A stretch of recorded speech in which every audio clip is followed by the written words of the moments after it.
Welcome to Statesman, the podcast where we explore all 50 states with our five senses. If you've come here for history, we'll give you some.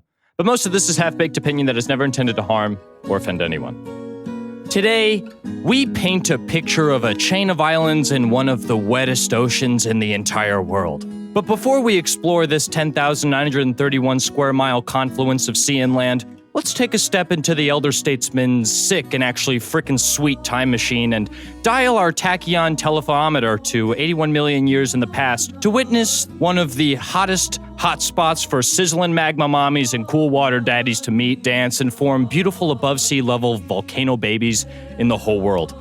It's wet, so don't forget your snorkels. Stepping forward in time and buoying on the surface of Earth's waters, we witness one of the greatest undertakings of human bravery as ancient peoples leave their land dwellings to set sail in masterfully crafted canoes across the mysterious blue horizon that kisses the sky to find out what's on the other side. And lo, the paradise of the Pacific was found and settled within the clear and pristine bosom of the Pacific, atop one of the hottest hotspots in the world where those volcano babies have been living and teeming with abundantly diverse flora and fauna for thousands of years. For the next 1,000 years, bountiful culture and complex society sprouted from the fertile lands, but in 1778, it was eventually threatened by British explorer James Cook, who nearly ruined it all by attempting to rename the islands of Aloha to the all-but laughable islands of Sandwich. With an even more complicated history of white subterfuge on behalf of American capital G government, the Kingdom of Hawaii was officially swallowed by Mama America in 1959. It's the place where the life of the land is perpetuated in righteousness. We welcome you to Hawaii. Yeah! Here come them statesmen boys again. I'm your older statesman, Tim Ferrari, along with my junior statesman, Anthony Rossi. Hi, Hawaii. And Stuart Highcar. Hawaii, I-E-I-O. I'm selling the farm and making my way to the beach on this episode. That was good. That was great. Yeah, that was really good. Speaking of good and great, Tim, that intro was beautiful. We traveled over 81 million years throughout it, from the birth of volcanoes, the birth of islands, the birth of colonialism, to the birth of the state in 1959. Really? I've been doing some slight fine-tunings on my time machine, and I think I've gotten the calibration right so we can, buoyantly bounce in the ocean. Oh, boy. I can't wait to see where we go next in that time machine. Any era you want to explore, Anthony?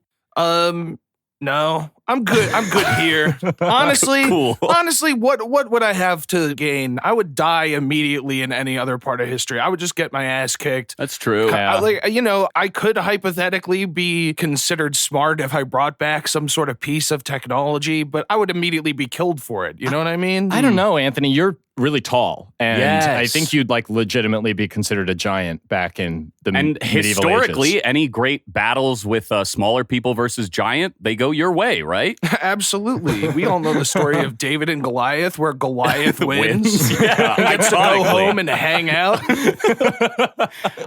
Anthony, forget about all the weeks in the past. Tell me about this week that just happened. What's going on with you, bud? Well, I just went to a fall festival yesterday, and let me tell you, it is the most fun thing ever. What is a fall festival? Wait. Don't tell me it's what happens after the jump festival.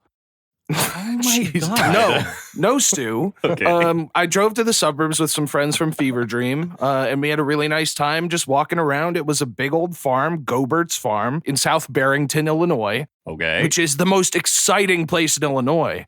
Obviously, outside of the Tee capital of the United States, Chicago, Illinois. Yep.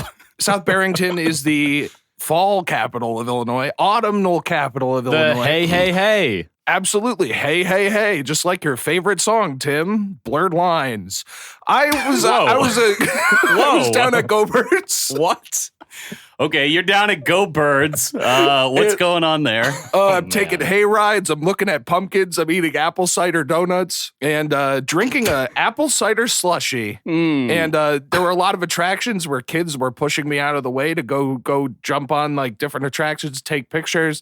And it wasn't a great feeling, but I had to give it to them because it really is an experience for children. Sure, you were in line for children's rides. Yeah. Okay. Yeah, because I have a sense of whimsy that hasn't been crushed by this horrible capitalistic world yet. You know what I mean? That's true. I wanted to mention your floating little yellow balloon tied to your wrist. That seems very nice. Tee-hee-hee. This boy and his whimsy. Tim, speaking of whimsy, how was your week? It was fine. You know, the season has finally started to change, so now I'm layering up once more. So my cold and icy heart is gonna warm up underneath all these layers. Yeah, Tim, you're one of these long john people like myself who... Oh, yeah. You wear 6 long months johns. out of the year. Yeah. Do you wash them?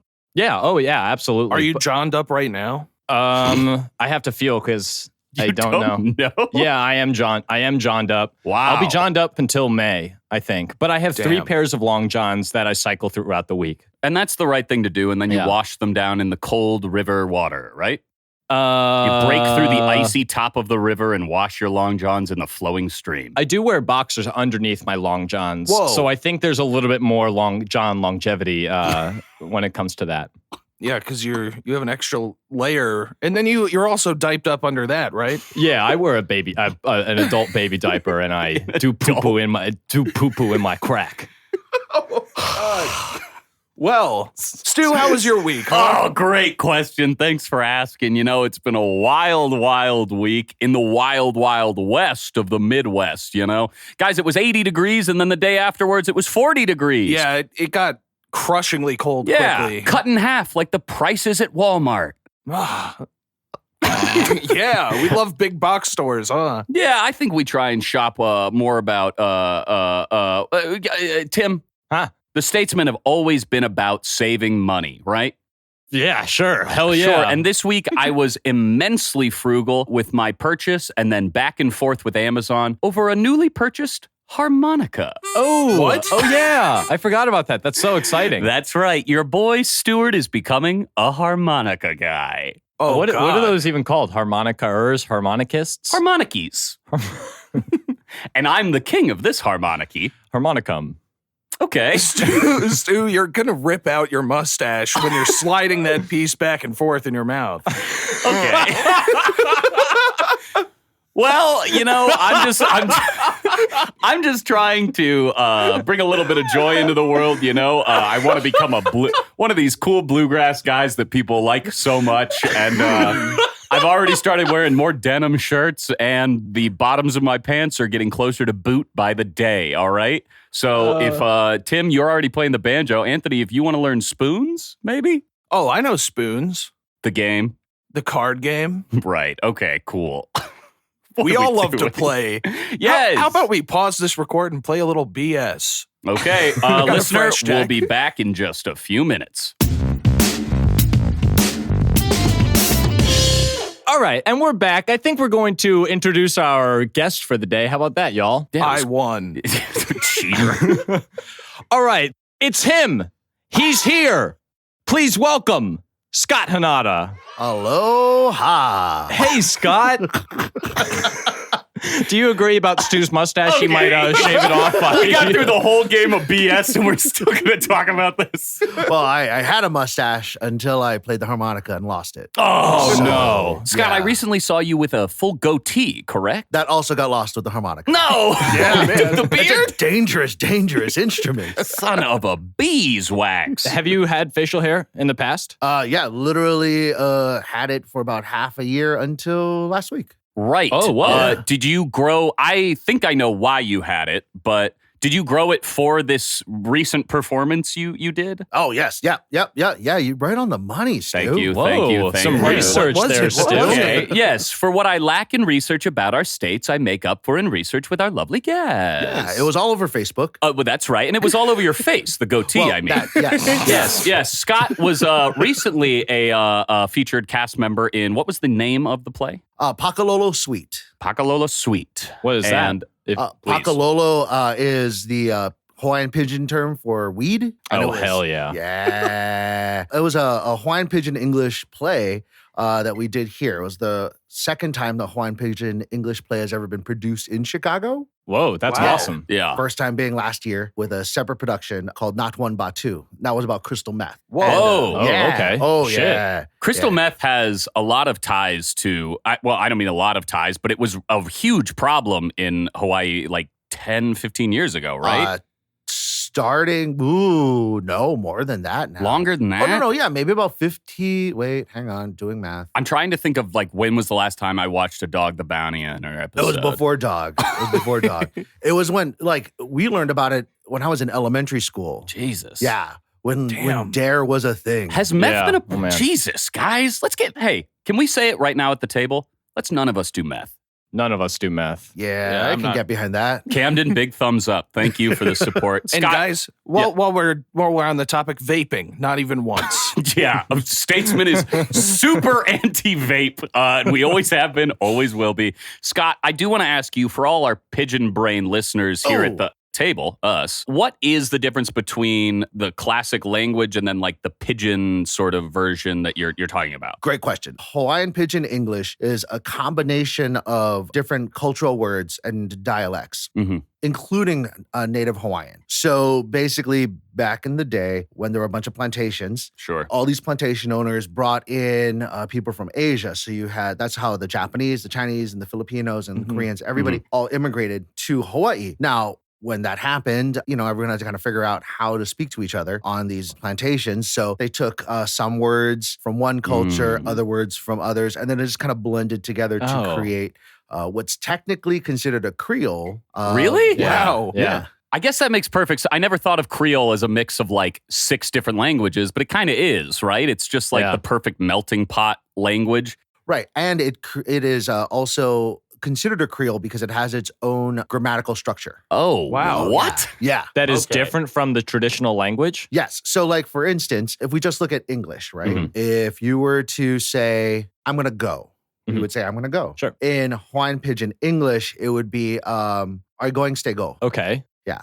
A total flipperoonie. Yeah. And when would you say that this language sort of like came around? Like when was this great sort of migration to the island for that work and then it like birthed out of necessity? Is this 1800s? Maybe late 1800s. I mean, basically, whenever the plantation started, I want to say got to be late 1800s, maybe early 1900s. Man. I know. So I'm a 4th generation Japanese American. And so for just my family, they came to the U.S. somewhere around the 1920s. So gotta be around there. When you say came to the U.S., are you talking earlier about than 1920s, 1900, early 1900s? Are you talking about going to the mainland, or are you talking going about to Hawaii, which would have been a territory at the time? Yeah. So you're speaking now, your 4th generation. They came over early 1900s to Hawaii. Where did you grow up in relation to maybe where they came to? Is it very similar? Have you moved far from there as a child? Like where they entered it, like where they first like where did they live? Or, where did you live? Got you. Great. I didn't ask the question very well. No, I understand. Just because there's no like Ellis Island, quote unquote, for Hawaii. So on my dad's side, they're from Maui, a little town called Wailuku. My mom's side, they're from Kalihi. And when my parents got together, they moved to a suburb called Mililani. How that might be in relation to everything else, it's about 16 miles outside of downtown Honolulu. Okay. Oh, man. So how long did you grow up in that area? Was that for most of your life? Did you? Yes, but I went to a school at a high school in Pearl City, which is like 2 towns over, even though it's kind of like, it's like if you grew up in Skokie, but went to school in Evanston. Oh, wow. Big shout out to all of our northern Chicago listeners who are now Google mapping that one. Hawaii is like an interesting travel location, especially like between locations, because it's not like there's a lot of straight lines that you can measure like distances with. I in my research, I found that a lot of people from the islands refer to distances by like how long it takes to get there as opposed to how many miles it is. Definitely. All right, I got to get into the basics of this. You grew up there. How long did you live in Hawaii? Oh, gosh, 35 years. I went to college and all that and then just continued to live there and stuff like that. And I moved up here a few years ago, so... Oh, so you're recently in Chicago. 6 years ago. Oh, wow. Oh, gosh, it's been 6 years. No, Scott, time flies. We're losing him in the time machine. Oh, no, take me back. So what led you to come over to Chicago? It's a bit of a move. Sure. For every reason someone comes to Chicago for improv and sketch comedy. The tea capital of the United States. Hell yeah, baby. So is that what like you did a lot in college and in Hawaii, like a lot of comedy and improv and sketch stuff? Is or there a was that scene something out there? Yeah, There is a scene. There is a scene out there. We even have our own improv festival Oh, and everything. Yeah.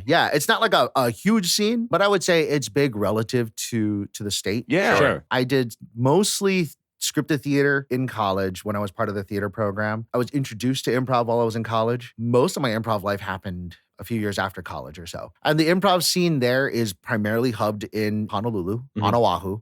But the couple outlying islands also have improv teams now. so when you have like an improv festival, does that mostly include like people from the other islands coming together in like one main hub city, or are you getting mainland people coming down there as well? Oh, it's an international festival. Oh, that's so cool. Yeah. I mean, Awesome. why not, right? Yes, Yeah. I want to see people zip-zap-zopping on the damn beach together, you know? I want to be piped up in a wave throwing my red ball to my boy Anthony, huh? You know, you would think that that's out of sorts, but I have done a couple of improv gigs on the beach for birthday parties and things. It sounds yeah. really nice. That's like, awesome. Most improv games are performed in a dark basement that smells like asbestos. Or so, a parking lot.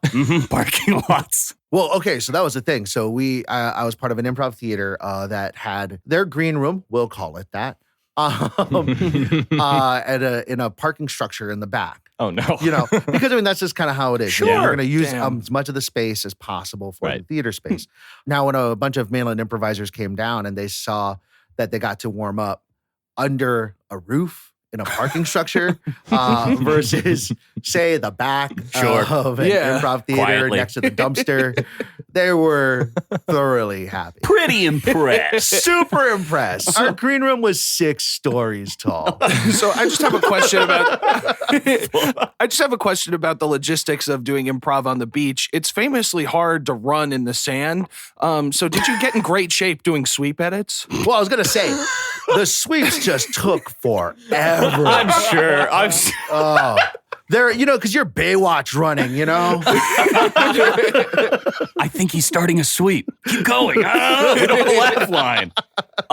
Scott, so you lived on the island for 35 years, you say? Say so. And this is the island of 34 This is years. the island of Oahu? Oahu. Uh-huh. Okay. Just before we get into the actual podcast, could Sure. you, as a native, sort of break down for us the main islands? And like, I know there's a longer string, but there are a lot of them that like no one lives on, correct? Yes. Okay. And technically, I would be considered local. Right, Because not, native would yes, be. denotes yeah, true native Hawaiian Right. ancestry. right. Gotcha. Also, I never say I'm actually Hawaiian Mhm. because, like, that's an ethnicity kind of Right. thing. Yeah. Sure. So, how do you claim yourself of like this state? Do you just say I'm from Hawaii? That is exactly it. Yeah, Oh, yeah. interesting. And so there's the main set of islands Mhm. in the massive archipelago that is Hawaii, Right. which are the Big Island. Oh, I hope I can get these all down. Big Island, Maui, Molokai, Kauai, Lanai, Kaho'olawe, and Ni'ihau and Oahu. Whoa! Nice. Did it. Yeah. Did it. Although no one lives on Kaho'olawe because it was a bomb target. That's right. Yeah, Yes. target range. It was a And- target range for bombing. One of them, if I remember correctly, was like a leper colony like 100 years ago or something. So right? Molokai has a small area that was a leper colony. Man. Yeah. Damn. Yeah. Interesting time in history. I thought I had read that 1 or 2 of the islands were like national parks that you like can't live on either. Is that something that's The whole island would be considered national park. I might be just totally I know we misreading have something. the Hawaii Volcano National Park Yeah. Okay. on the Big Island. You know, I don't know. I Okay. wonder if the smaller ones, like the very small, like the tippy toppies at the end of like this chain of island, maybe those yeah. are like, don't you dare step a foot on this perfect pristine land. I was just There reading is that, that. there's like one person who lives on one island and maintains it basically like as a park service ranger. and just oversees it. That actually makes a lot of sense. Yeah. And then Matthew Fox replaced that person at the end of Lost, right?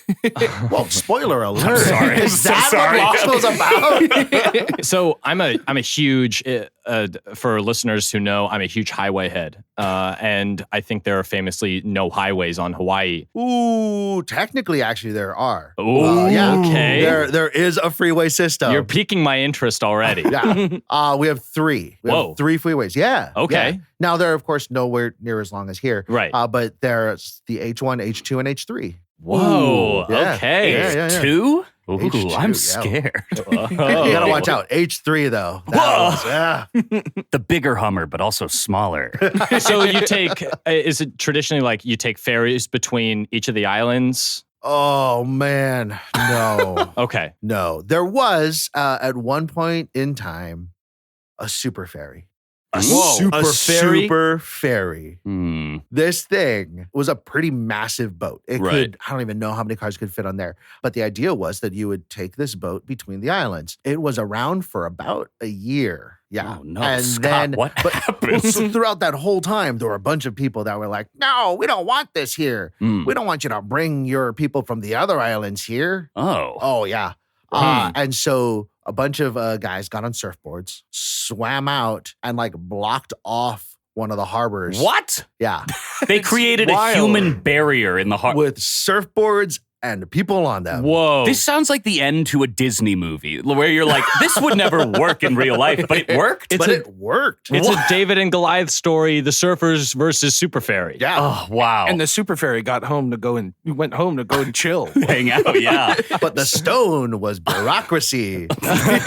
So with you mentioned it a little bit. Do you think that there is a little bit of infighting between people from different islands of like, our island's better than your island, even if it's like fun? Or do you think like, there's serious hate between these different islands? No, I would never say there's serious hate between them. There's, of course, pride between the islands. And like that's a thing. Sure. But no, there's no animosity. As far as I know.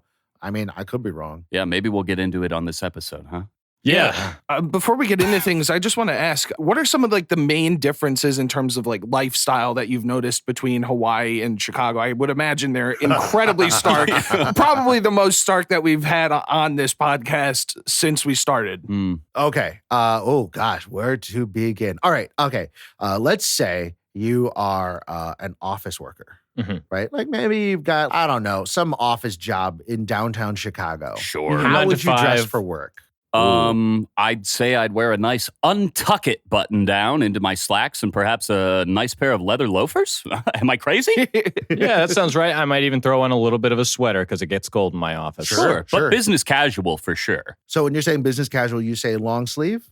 Oh, yeah. Yeah. Right. Maybe you'll go have like a casual Friday or something. Sure. Right? Sure. In Hawaii, our business attire is aloha shirts. Hell. Oh, no way. Yeah. Oh. Slacks and like a nice pair of shoes. Nice. Oh, wow. That's what are your casual Fridays?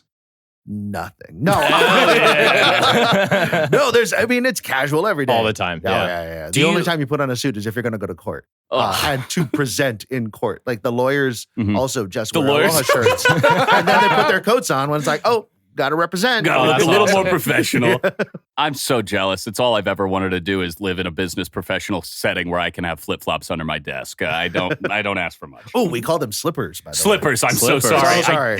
Sorry. Do you find that the people in Chicago versus Hawaii are like faster or slower in terms of like a lifestyle lookout? Like New York versus Chicago, the common stereotype is New York moves way faster than Chicago. Yeah, and I've heard of the stereotype of island time. Oh, sure. Yeah. Hawaii time, totally a thing. Yeah.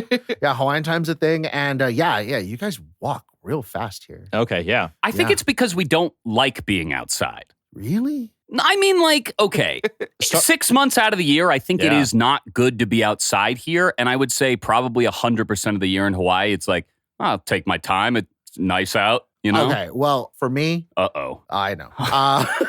For me, I love the cold, first of all. So if you're leaning towards that, oh my gosh, yes. What? Yes. 35 years on a hot island. Yes, it took you that long to go. How did you survive sleeping in such a hot place? Fans... My parents got air conditioning once I moved out. Fuck you. I'm like, really? Just like they got that dog when I went to college. Oh, man. Oh, man. They named it Scott. Well, I want to get into how much you love cold and everything else we've discovered, but I think we got to move on. Yeah, right? I think we indeed. One final question. All right. Would you ever consider going back to Hawaii to retire or perhaps even die? If I'm rich, yes. If I'm rich, yes. If I'm anything less than rich, I think it would be virtually impossible. Yeah. Yeah. I think we'll get into it on at least in hopefully I would assume all of our segments, but Hawaii is one of these states where like rich motherfuckers are moving in and have been moving in for a long time and just no one else can be there and it's the death of culture. So we'll get into it. Sure. All right. So before we get into exploring Hawaii with our 5 senses, we're going to start playing a game, which I believe Anthony has prepared for us. That's absolutely right. So, due to Hawaii's Polynesian history and the sports Polynesian history, we're going to be focusing on surfing today for our game. Oh, Sweet. man. Are you upset? I'm nervous. Oh no. Don't be nervous. I don't know a lot about surfing. I'm not going to lie. Well, Don't worry, I'll hang 10 for you. This is going to be a learning exercise for all of us because Tim, Stu, you've never hit the waves, have you? I have surfed, yeah, successfully. I'm not talking about the web, Stu. Okay. I'm talking about riding pine. All right. Oh, my God. Look at it. Okay. That's not the right term. No, No. that's- All right. Listen. This game is called Surfing Words. In this game, we'll guess the meaning of these surfing slang words one by one. Cool. Okay. And the closer you are, the more points you get on a scale of 1 to hang 10. There are 3 rounds, starting with round 1, the board. So I'm going to start with you, Tim. Okay. What is a leash? I think it's that thing that you tie around your ankle so your board doesn't escape from you when you fall off. That's a hang 10 out of 10. Ding, ding, ding. Absolutely. Nice job, Tim. Thank Good job. Good You're job. a real surfer boy, huh? I'm a boogier more, but I would love to surf. I'm a body surfing That's how you know dude, the so- leash. Right. Yeah. Yeah, there you go. Stu, Yes. what is the nose? The nose, I have to assume, is the front of the board, the front curve, the very front of it. Stu? That's a hang 10 out of 10. Nice. Oh, Nice. yeah. All right, Scott, Oh, man. Here we go. Yeah, these have been very easy tell so me far. about the rail. The what? The rail. Give me your best guess as to what the rail could be on a Wait, surfboard. they get leash. I know, right? Nose, and I get the rail. What is the top of the board? What is the thing you hold on to while looking over a balcony? I'm gonna say, is it the edge of the board? Scott. That's a hang 10 out of 10. Yeah. Nice. A couple of surfer boys. Okay. Oh, Cool. Okay, Scott, we're actually going to start with you this time. oh man. Oh, snake As we style. take it into round 2, the waves. Okay. All right, all right, all right. Okay. Yeah. Scott, what does it mean when the waves are glassy? Oh, you know what's funny is I can see what it means, but how to describe that though? They're nice, pure, clear. I would say that there's some waves rolling in, but they're not big and choppy. Scott, that's a hang 10 out of 10. Ooh, Bringing you to a yeah, hang Scott. 20. Oh, Wow. Like Yeah. with no foam, I assume. Yeah, I No, think it's yeah. serene, right? Perfect glassy waves. Yeah, glassy also the way that a cop would describe you if he pulled you over, Tim. God damn it. Glassy in your new play about weed. is that Yeah. is that a is that I a- think You know, you get it's like glassy eyed. glassy Oh, the glassy eyed. eye. Yeah, glassy Yeah, eyes. yeah. Tim, you have 2 glass eyes. Yeah, I do. I'm blind. Anthony? Totally blind. Speaking Pull of speaking of 2 things, how about a double overhead, Stu? What's a double overhead wave? Okay, a double overhead wave is, of course, you're pitted, right? And that's when the first crest comes over you, right? But then you leave that tube. Luckily enough, that wave is going down the shore. It's going to curve again. You're going to hit 2 pipes, 1 wave, 1 ride. Ooh. Stu? Hmm? I'm only going to give you 5 for that one. Hang 5. But where are my other toes? Listen, A double overhead is a wave that's twice as tall as its rider. That makes, it's a very literal term, I suppose. Double overhead. Though I've always wondered about that because, like, if it's a child surfing, All waves are triple, quadruple Is it a overhead. quadruple overhead then? Or like if Michael Jordan's surfing. Like, what is that? I hope that any children that are out there surfing are supervised. Speaking of supervised, Tim, what is soup? I know what soup is, Anthony. In Chicken terms of- noodle. Is that your final guess No, for the no, game no, of no. surfing words? What is soup? I am. I'm gonna guess it's just the water. the water total? The water total. Tim? Whoa, you're halfway there. 5 points. Oh, hey, okay. Hey, works for me. It's the I water. said water. Specifically, the white water of a breaking wave. The foam. You're trapped in the soup. soup, baby. You're trapped in the I soup. see. You know what I like? Paging Joel McHale. Thanks. Eek. What were you going to say, Stu? Nothing. I don't have anything. I like a frothy soup. All right. So another thing to get stuck in your mustache. Tim, Yeah, bring it at me. What's round 3? round 3 is the lifestyle. Oh, hell yeah. Yep. Tim, I've got one question for you. What is a grommet? And it's not Wallace's best friend. That's a good one. No. A grommet is. Grommet. I'm gonna guess something that you pitch beachside. It's like it's the home base of the surfers. Ooh. Tim, you've got the first 0 of the game. I'll take it. Hey, you know what? I'll take it. Grommet, I feel like, is a hard one to grab. Toughie. What is it? A grommet is a young surfer, sometimes shortened to grom. It can also refer to children in general, not just those who surf. We were just talking about the problems with children surfing, and now you're telling us that there's, millions of grommets getting on the beach every day? Yeah. So it's a double grommet overhead for children surfers? Answer our questions. Yes. All right, Stu, Yeah. what is a kook? A kook? A kook. Is that spelled like K-O-O-K? Yep, like your favorite band, the Kooks. They are my favorite band. I think a kook is somebody who's going to go out surfing in bad weather when it's like, hey, man, it's probably not a good idea. You're but fucking he's crazy. He's out there hardcore, rain in his face, just shredding pipe.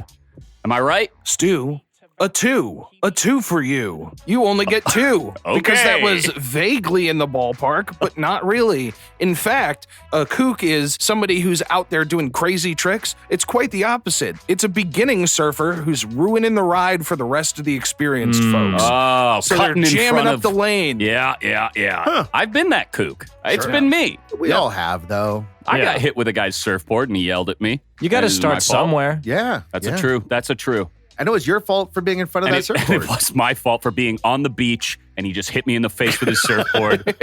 Anyway, yeah, please. All grommets are kooks. And I'll kook. Well, let's keep going. All right, Scott.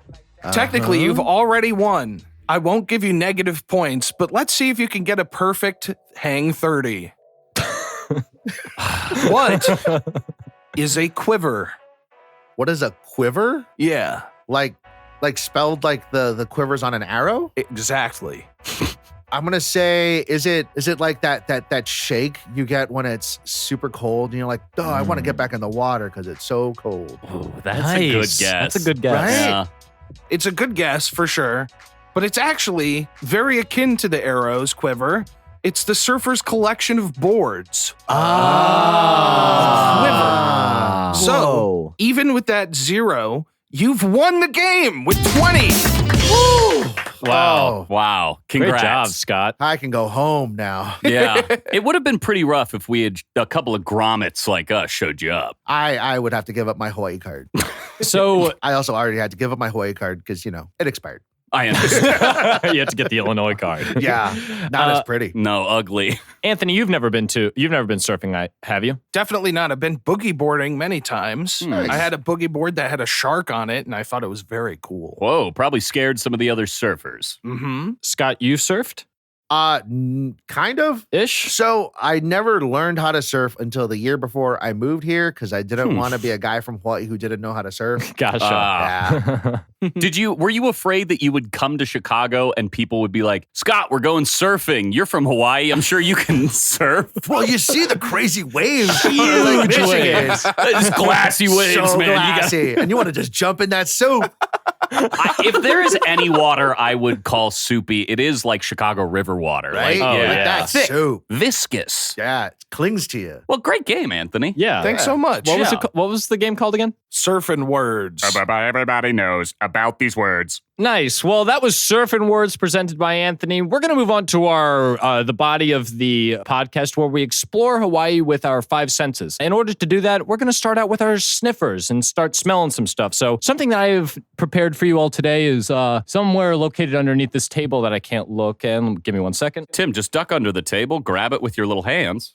And Uh-oh. I have prepared for you all something that I bought on Amazon and something that we get to revisit every once in a while. I have presented to you a candle made specifically in the sense of Hawaii. Now, we are traditionally not allowed to say the brand of the candle, and we will be censoring all mention of this company name. That is, unless within the time periods between recording this episode and releasing it, they decide to fully fund our podcast as a full-fledged sponsor. Yeah, come on. Bleep that whole thing, Camden. Sorry for more work. Just give it a tag. Yeah, But how sorry they I said know? Camden. If you bleep it out, how are they going to know that? Scott, what about all of our threatening emails we've been sending them? I email them every single time we record a podcast. I have it drafted up. I say, and I just change the state. I say, we're recording Washington today. We're recording Hawaii today, and nothing. And we have been sending those emails to that .com. Camden, every time we say it, Camden looks at us with like such a dreadful look, trying to laugh through the pain. Let's just stop saying it. Let's just stop saying it altogether. All right. Yeah, but so I mean, I really am not trying to represent You .com. Call the principal and let him know I'll be today. That's fine. That one's okay. We don't have to do that one. So on the box, it has the notes of the smell within the candle. So Scott, if you wouldn't mind just reading the back of that box before we go ahead and smell it, just to anticipate what we're going to be smelling. Ooh, it's tropical notes of pineapple and coconut, along with sandy seashore breezes, ocean tides. I don't know that word, flowers. And just a hint of sugarcane. Cyclamen? I don't know. Cyclamen? What Cyclamen? Yeah, that. that looks you right. probably Sure. mean cycling men. Oh, Anthony has put his little hand to his forehead. Big news? We'll get there. We'll have to see. Maybe in the visual segment. Oh. Well, I'm cracking this bad boy open right now, and I'm about to start passing it unlit around, and that is quite refreshing. It kind of smells like very creamy and vanilla-y. Like it really does remind me of like a Bath and Body Works. It immediately reminds me of a good hotel soap. Oh yeah. There I am in the Hilton shower. My body's covered in sea salt, and I unwrap a little soap and lather down, eh, boys? I think that's supposed to be pikake. What is that? Sorry, the cyclamen flower. I got enraptured by the candle. Oh, okay. I think those whatever flowers are pikake flowers. Pikake flowers. Would you say that is a common flower on the island? Oh my God, it is a beautiful smelling flower. Mm, Not and- super common, but But you're like- picking it up in this candle set. Oh yeah. Hell yeah, God. Anthony, you're putting your schnoz deep in the wax. Why don't Oh, you get man. on wax and tell us how it smells? I absolutely love this scent. This might be my favorite of the state candles that we've smelled. I think this is absolutely delightful, and I can't wait to light it up and have it in our house. Oh, well, like a candle once said, be our guest, light it up. Here we go. So does this remind you of at all of your home state? I mean, I'm not gonna lie, but it really makes me wish I was home. That's so interesting. Interesting. Yeah. You know, I bet if one of those surfers had seen where any of we grew up, they'd be like, that's your to give this candle another smell, Now that it's burning. Without burning my little face. I will say it opens up the scent just a little bit. Scott, obviously, try not to burn your face. It smells great. Like, it really, this is a good candle. I think they kind of killed it. I don't know how many of, like, the pineapple and coconut I'm picking up. I want those, like, sweeter notes, the fruitier notes to come out. It gives me more of, like, a milky smell. Milky. Give it some time. I think it will open up to that a little bit, but I think right now what I was smelling was wick. I got a lot of wick scent. All wick. Oh, all that John Wick.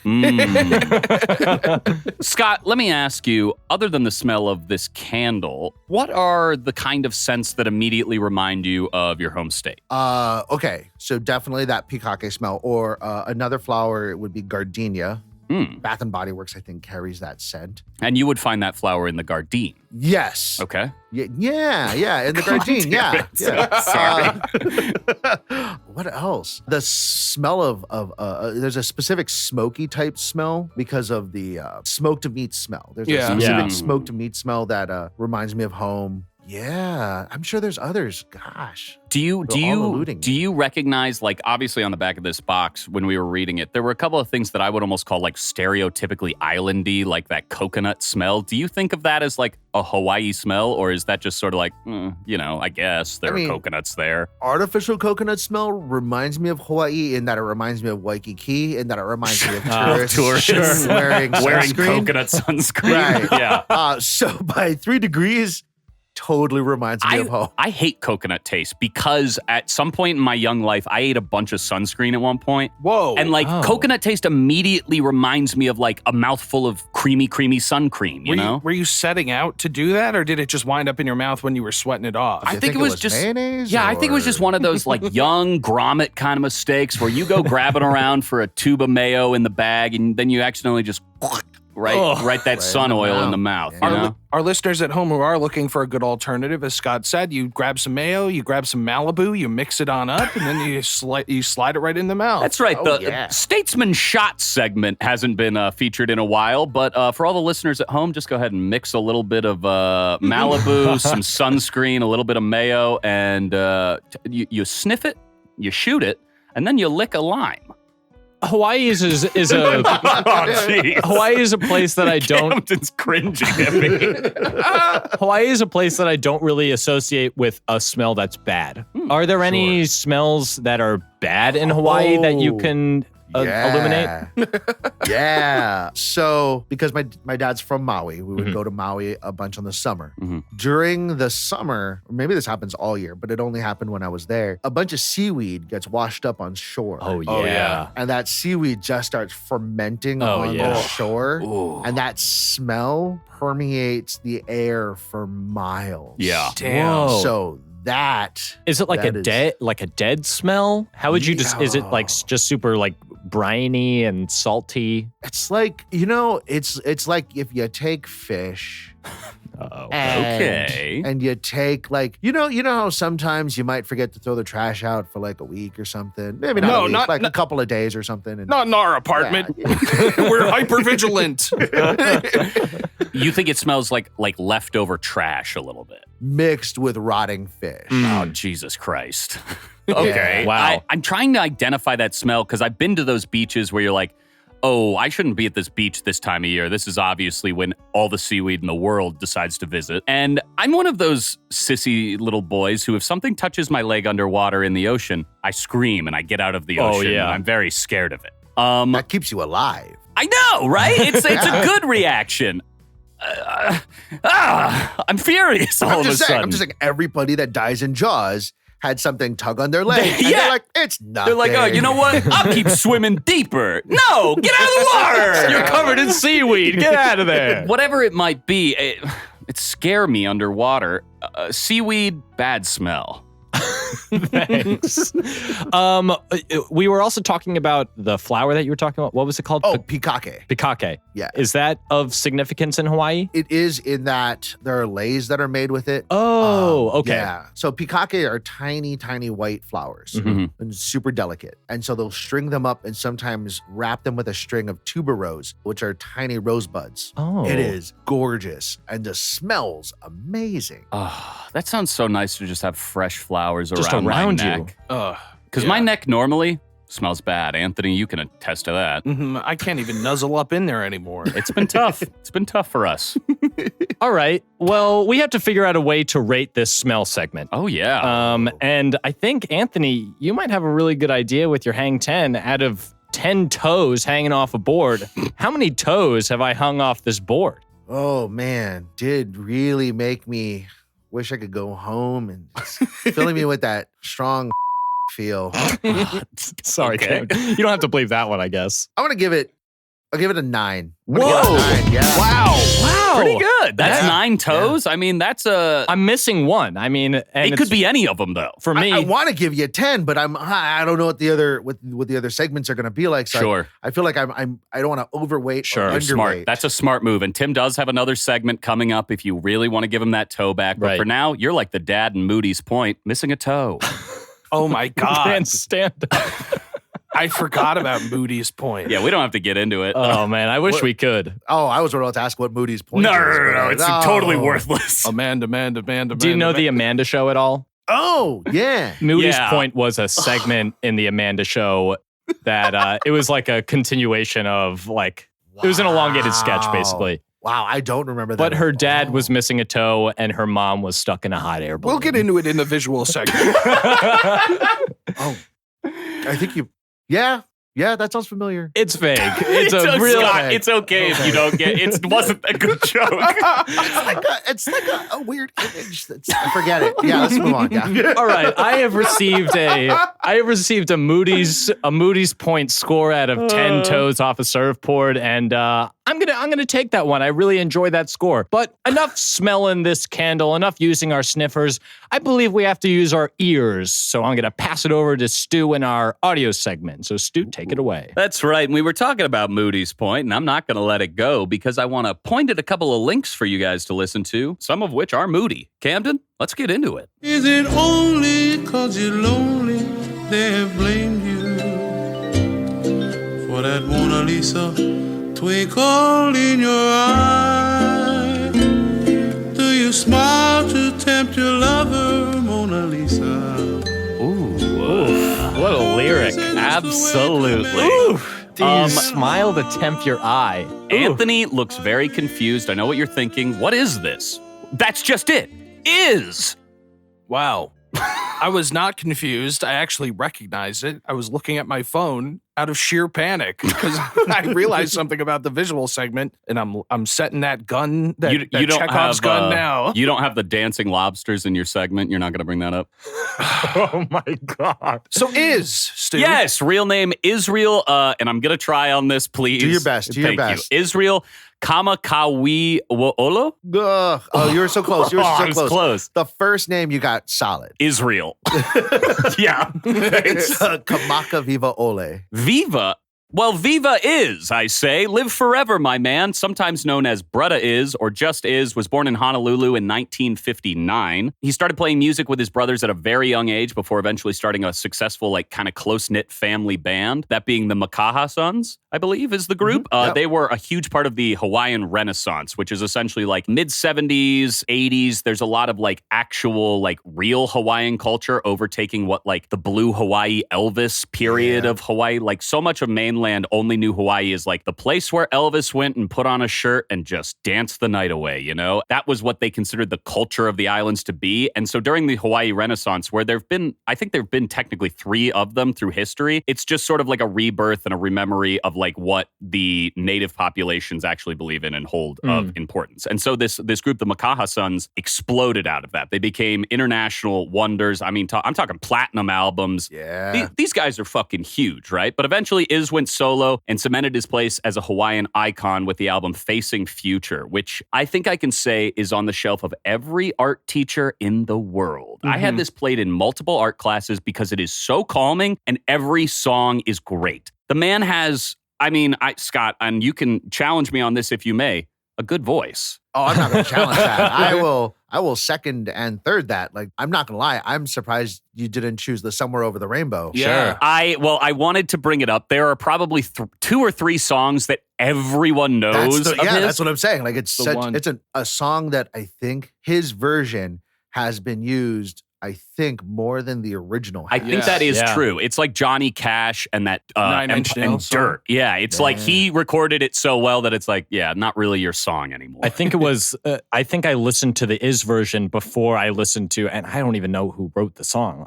Who was it? Duke Ellington or? Well, it's from Wizard of Oz. Wizard of Oz. Oh, okay. Yeah. So also, by the way, Hawaiian remake Wizard of Oz. Fuck yes. Take me to the islands. I wake up there. I'm the lead.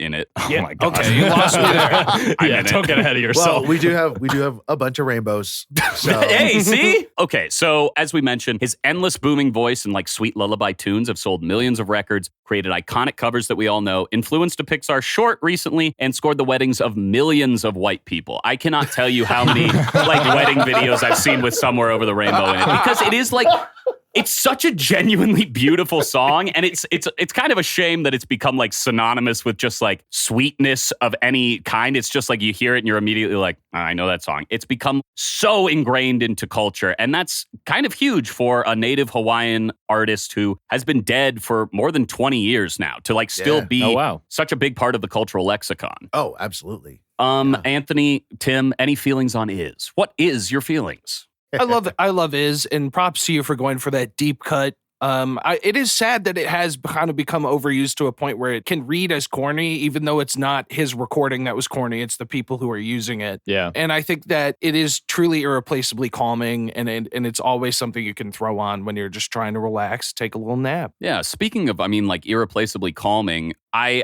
think there's that story that I think a lot of people know about him recording that cover, in which he like called up his producer at like 3 a.m. and came in and recorded it in one take. And the reason that in the song he repeats verses because he didn't know the words to the other verses. He was just kind of like doing it off the fly. And then that becomes his most iconic song in a way. There's like something so freewheeling and easy and natural to that personally reminds me of Hawaii itself, of like, hey, let's not worry too much, all right? Like, let's take a deep breath. It's going to be okay. And I don't know. I want to hang out in a big hot tub with Is. I want to float around. You guys seen that picture of him floating around in the pool? Yeah. I think I might have. Yeah.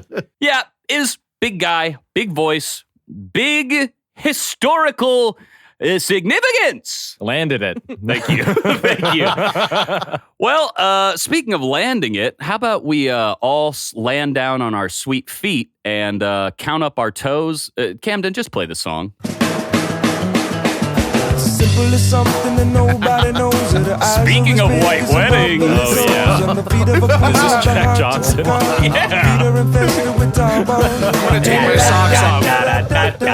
Yeah, Anthony, I wanted to say, put your shoes back on. I know you want to be barefoot right now. Taking them off, Stu. You can't stop me. I got to feel this carpet underneath my toes. That was Jack Johnson. I was personally surprised to hear that he is a native of Oahu, or not a native of Oahu. He was born there. He is from Hawaii, born in Oahu in 1975, was the son of a surfing legend, Jeff Johnson, another JJ. Kind of weird. Talking about hanging 10. Hey. Anyway, he was apparently hitting pipes by the age of 5. He was a grommet, but not a kook. He was good at it. He transitioned away from surfing at the age of 17 after like a brutal accident almost killed him surfing, but he was like a professional surfer up to that point. And changed his interest towards music. He opened for a bunch of local bands, went to the mainland, and started popping off when he wrote a bunch of like indie songs for other artists in the 90s, like Dave Matthews and I think the Sublime guys, and then like G Love, like a bunch of these like, indie sort of folky guys. He's released over 8 albums, many of which went platinum, been nominated for a dozen awards, and even won the 2002 ESPN Surf Music Artist of the Year award. Right, Anthony? Did you call Sublime indie folky? I was wondering about that. Yeah, okay, hold on. I don't mean the general. Hold on. I definitely think there's a similarity between Jack Johnson's music and Sublime, in which both of them have no cares in the world. They're just deciding to deal with it a little differently, right? Jack Johnson's like, I got nowhere to be, baby. Let me kick my feet up. And the Sublime guys are like, we got nowhere to be. Let me fucking kiss my dog on the mouth. I don't care. Scott, you're eeing. Yeah, I'm getting a lot of noises from you, Scott. Well, okay, definitely describing Jack Johnson that way, sure. Mm-hmm. But then Sublime, like they had messages in their songs, man. You're a big Lou Dog fan. I'm just saying they had that whole song about the LA riots of 1992. Yeah, and who better to speak on the LA riots than the boys from Sublime? Oh yeah, I don't practice Santeria. Also, LA riots bad. I like my cargo shorts, my low-shaved haircut. Also remember how he made music for that cartoon Curious George movie. Yep. Yeah, Jock Johnson, of course, making Upside Down. Jock Johnson was what they called him when he surfed. While he's a bit of a cheesy cornball, Johnson's charitable efforts kind of keep him in shining in a good light, whether that means founding the Johnson Ohana Charitable Foundation, which pushes forward local artists in Hawaii with funding and concerts and things like that, or pushing forward recycling programs on his native island and keeping everything green. As much as he is a cheesy cornball, hippie, no-shoe kind of dork, he's also doing good things, so I can't really hate on Jack Johnson all that much. Yeah. He also seems like truly a nice guy from everything I've seen and read. He seems totally harmless. He's just a chill guy with a guitar. Who I think that the only reason that I've seen that I could say that he's not harmless is he's given inspiration to a few too many college douchebags on the quad who want to smoke a doink and then sing a little melody. Yeah, I can understand that, but I mean, if those college D-bags were picking up their G bags, green bags, and recycling, I can't have that many problems with him, Very true. Do you have any interest in Jack Johnson at all, Scott? Funny story about Jack Johnson. Back in the day, oh gosh, it was back when we were at a college party. It was a theater party. It was on the beach. Hell yeah. Because, So it was going wild. Everyone putting on the drama and the comedy masks. Oh, man. Sure. All the time. Doing cartwheels down towards the ocean, making bad choices. No. We were hanging out at our friend's house, and Jack Johnson comes on the radio, and he goes, that's so weird. I remember this one time where he just dropped by and did a jam sesh with us before he became the Jack Johnson. Wow. Oh, whoa. Yeah, and we're all like, what? That's cool. Then again, that sounds so Jack Johnson, right? That sounds so Jack Johnson. He gets out of a Jeep with no roof and he's not wearing shoes and you're like, you shouldn't be driving that without shoes, but whatever, man, you got it here. And then you jam out. Oh man, driving without shoes is the best. I love driving without shoes. Hey, is this going to set up our taste segment? Are you making banana pancakes, Tim? Oh man. Oh man.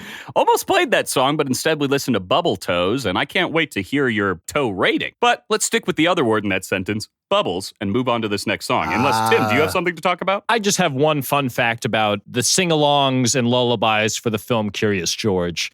The album, the album was the first soundtrack to make it #1 since the Bad Boys 2 soundtrack. God damn. Wow. Okay. Wow. And Hey. can you tell us some of the hits off the Bad Boys 2 soundtrack? Sure. Let me pull it up here. No problem.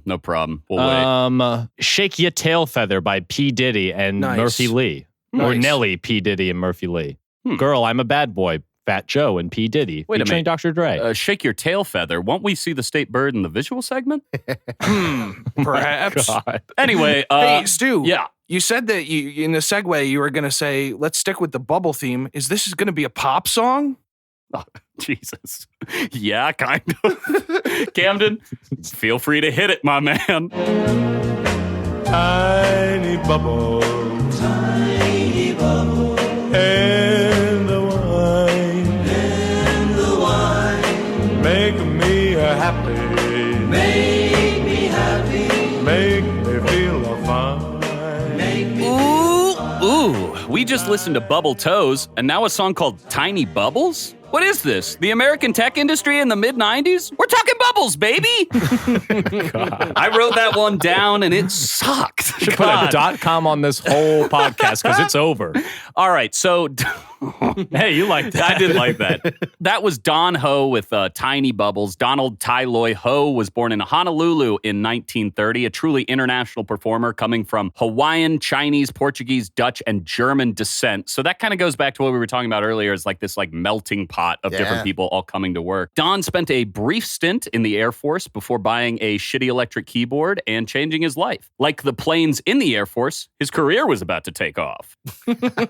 So he crooned in some local clubs, eventually went to the mainland and recorded an album featuring this hit, Tiny Bubbles, which sort of just sounds like a normal sort of crooning club, Tiny Bubbles. What you don't hear is the last verse of the song he sings in, I believe, the Hawaiian language as sort of like a call and response with the audience, which at the time was the first time any recorded Hawaiian lyrics, I believe, were in the top 10 chart in American history. He appeared appeared on like a half a dozen TV shows at the time, all the like big 60s TV shows, and sang Tiny Bubbles on all of them because that's how it worked when you had a big song in the 60s. And eventually had his own variety show, which made him like also the first, I think technically Hawaiian person to have a daytime television show in American history. And just before he died, he also released the opening tune for the direct-to-DVD movie, Aloha Scooby-Doo. Anthony, do you want to do something?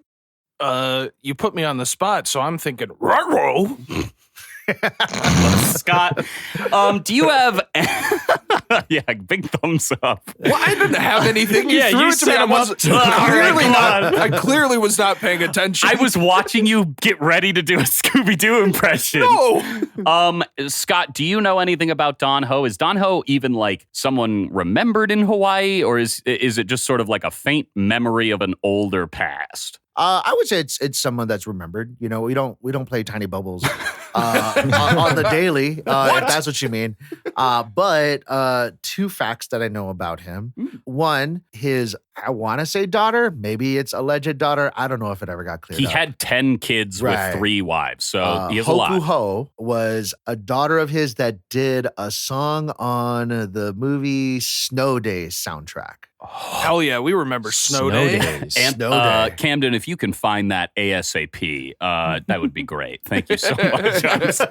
So much work for you today. So that's one. Okay. Two, to tie into the show that I just finished, Pakalolo Suite, one of his other songs is Some Lolo Stole My Pakalolo. I fucking love like sort of like croony jazz songs that are all like fun and goofy. Like I feel like nobody records music that sounds serious but is actually goofy these days. I miss that. I miss that category, you know? Yeah. Yeah.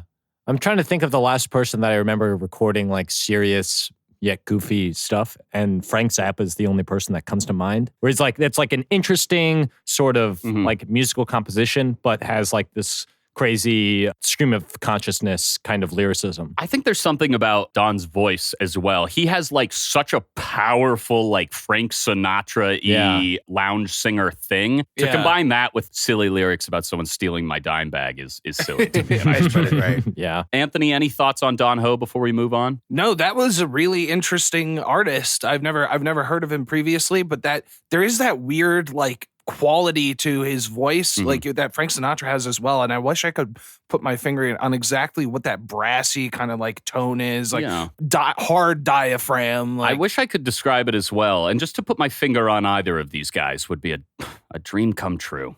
Well, why don't we say Don Hoyage to that one and move on to our next segment. Go ahead, Camden. You may say I'm crazy, but I'm right. Local boys will keep you warm throughout the coldest nights.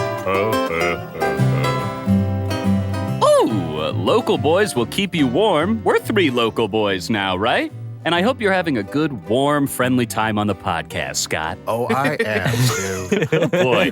This candle in front of me, you can't help but stay warm all night with the beautiful warmth of those 3 voices combining. Of course, that was Naleo Pilimihana. Very close. Oh, let me You hear. got the first part. Okay. Naleo, you killed it. Thank you. Pile Mehana. It's almost like I'm good at pronouncing the parts that are short and I can read and like don't have any challenge about. I was really good with Dawn as well. Anyway, guys. You also killed it with Ho. So this is a group made up of 3 high school friends. Nalani Jenkins, Leoa Kalima, and Angela Morales. They won Hawaii's biggest high school talent contest back in the 80s. The Brown Bags to Stardom is what it's called. Because you bring in your brown bag lunch, and by the time you leave, you're essentially king of the world, baby. I'm king of the world. Oh, yikes. Look, they're winning Stop pointing to me. You had to do it in a Scooby-Doo impression, man. Their winning song that we just listened to, named Local Boys, launched Naleo's career. They got them signed. It remains the #1 selling single in Hawaiian history, even with like how big Over the Rainbow has become, because it wasn't technically released as a single. It's like a different chart. But Local Boys was up there for a very, very long time. Their name, which I so perfectly pronounced earlier, translates to the voices blending in warmth. And I think after listening to it, I would agree. And I think we can also say that our voices, the four of us, are blending for a warm, nice, sultry time. Oh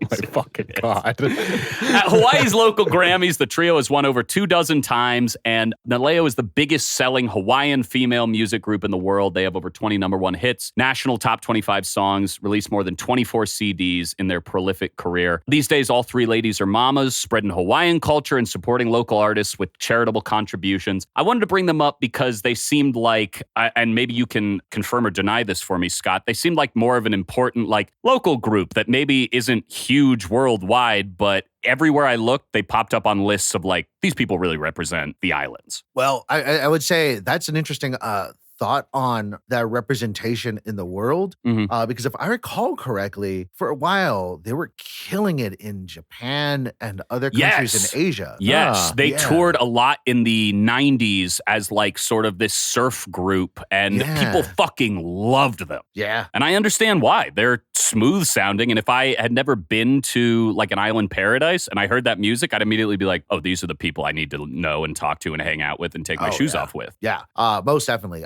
One of their other great songs, I think was called Friends Are Friends Forever or something like that. This is now like the Hawaiian Spice Girls. Oh, Jesus Christ.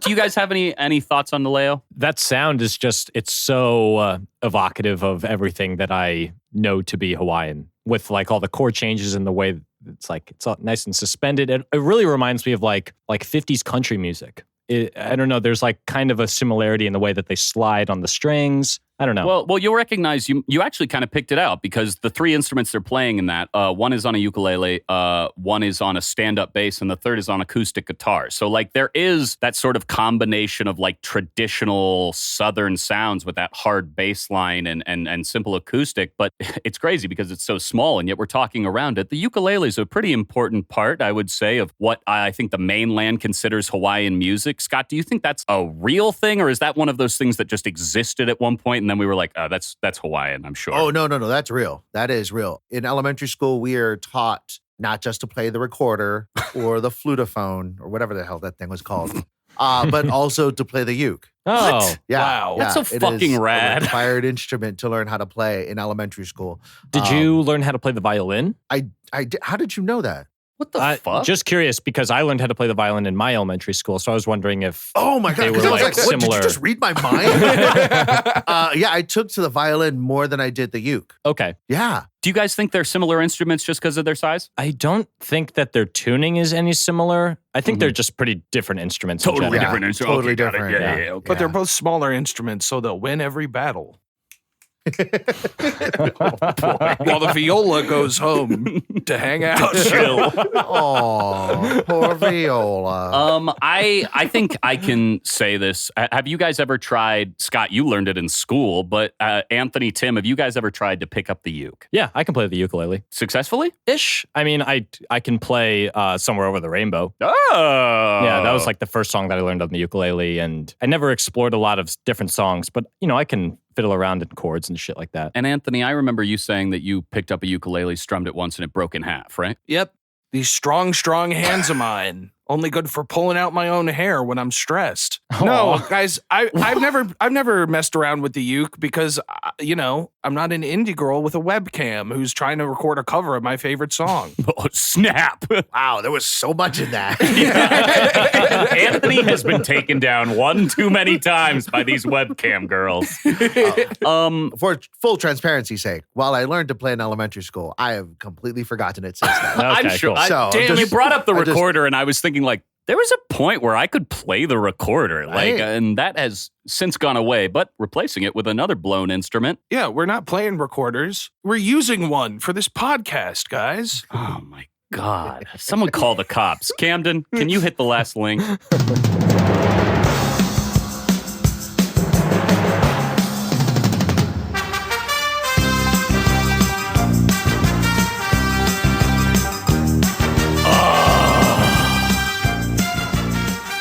Grab Grab your surfboards, your six-suiters, and your badges. This might be around episode 50 in the Statesman canon, but that was the theme song to 5-0, Hawaii 5-0. Hey. Yeah. Yes, this song premiered as the theme for Hawaii 5-0, a CBS crime procedural that aired from 1968 to 1980, and that I would argue has one of the coldest drum fills of all time. It sounds so great. I don't know what, Scott, your opinion is, or if you have any feelings about the show Hawaii 5-0. Oh, yeah, totally. First, for the song, Please. it is played by the University of Hawaii Manoa's band during every football game. Fuck Awesome. yes. Yeah, Damn. like, it is the best, and we're all into it. The second, I not to just plug my own shit, Do it. but I have a strong feeling for it because before I moved here, I was on the now reboot? the reboot of Hawaii 5-0. What? Whoa! For a single episode, it was pretty sweet. You're telling me Scott Hanada met Scott Kahn? There was a Scott Hanada mix-up? Oh, I was in a scene with him. Like, What? My whole scene was a conversation with him. Oh my God! Yeah. This is insane. It was great. First, Tim somehow telecommunicates that you played the violin, and now I'm finding your IMDb credits? Wow! Who would have thought?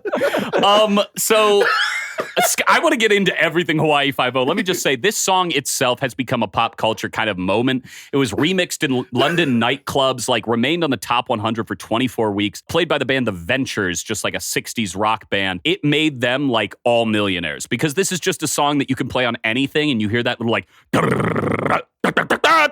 and you're jazzed up and I want to go buy candles and shit, you know? Put it in a commercial. I'm psyched about it. The show, before we get into talking about your time on it, at the airing of its last episode in 1980, before the reboot, it was the longest running police drama in American television history. Very popular show, focused on detectives from a fictional state police force solving island crime one island day at an island time. Ugh, that was a bad joke that I read. Recently, the show was rebooted in 2010 with actor Scott Kahn, sometimes pronounced Scott Kahn.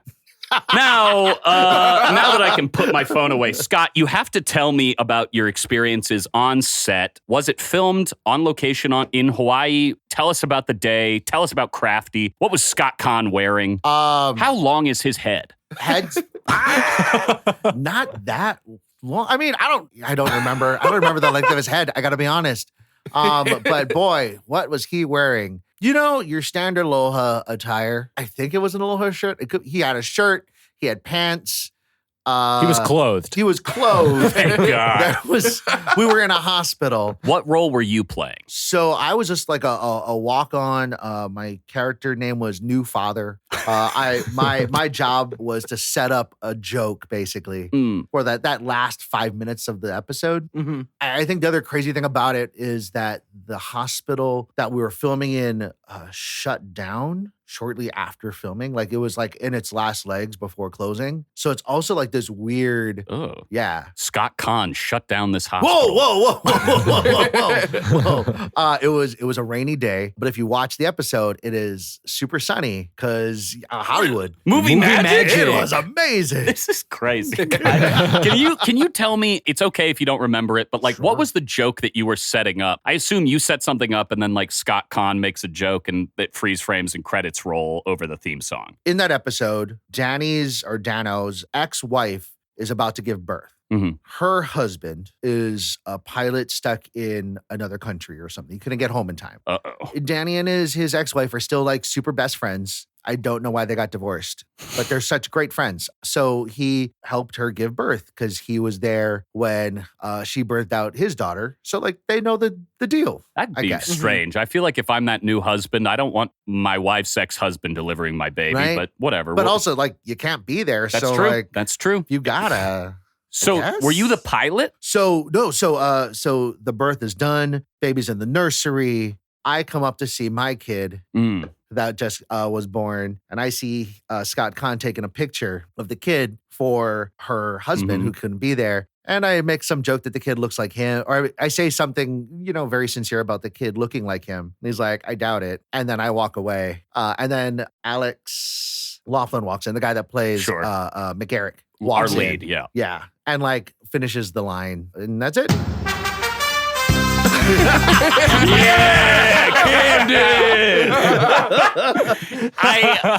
I want so badly to just watch this one line of like, that kid looks a lot like you, and have Scott Congo. I don't know. Look, maybe I'm going to start a new feud with Scott Conn, but if we can get him on a future episode, I can't wait to have you, Conn, baby. Yeah. You speak as a man who shares your name along with my father. How do you feel about another Scott out there? I feel okay about it. I guess no, this is the weird thing is the year I was born, Scott was a super popular name. So in my elementary school class, there was a Scott Hanada, a Scott Harada, and a Scott Hamada. Wow. Oh my God. Oh yeah, not a bit. Yeah, Put us all in the same classroom. I have a similar thing where my name is Tim Ferrari, and there was a kid named Tim Ferrar. Oh no. Oh yeah, we got mixed up quite a few times. Yeah. He was slower than you, though, right? Yeah. Okay, that's the end of my segment. Cool. What? Leave me alone. Hawaii 5-0 rules, but I need to be ranked out of hang 10. Tell me how many toes are hanging off the end of my surfboard. We listened to those 5 audio segments. I tried to keep them spaced out between time and culture and people, everybody from the island, but you tell me how well I did in representing the audio of Hawaii.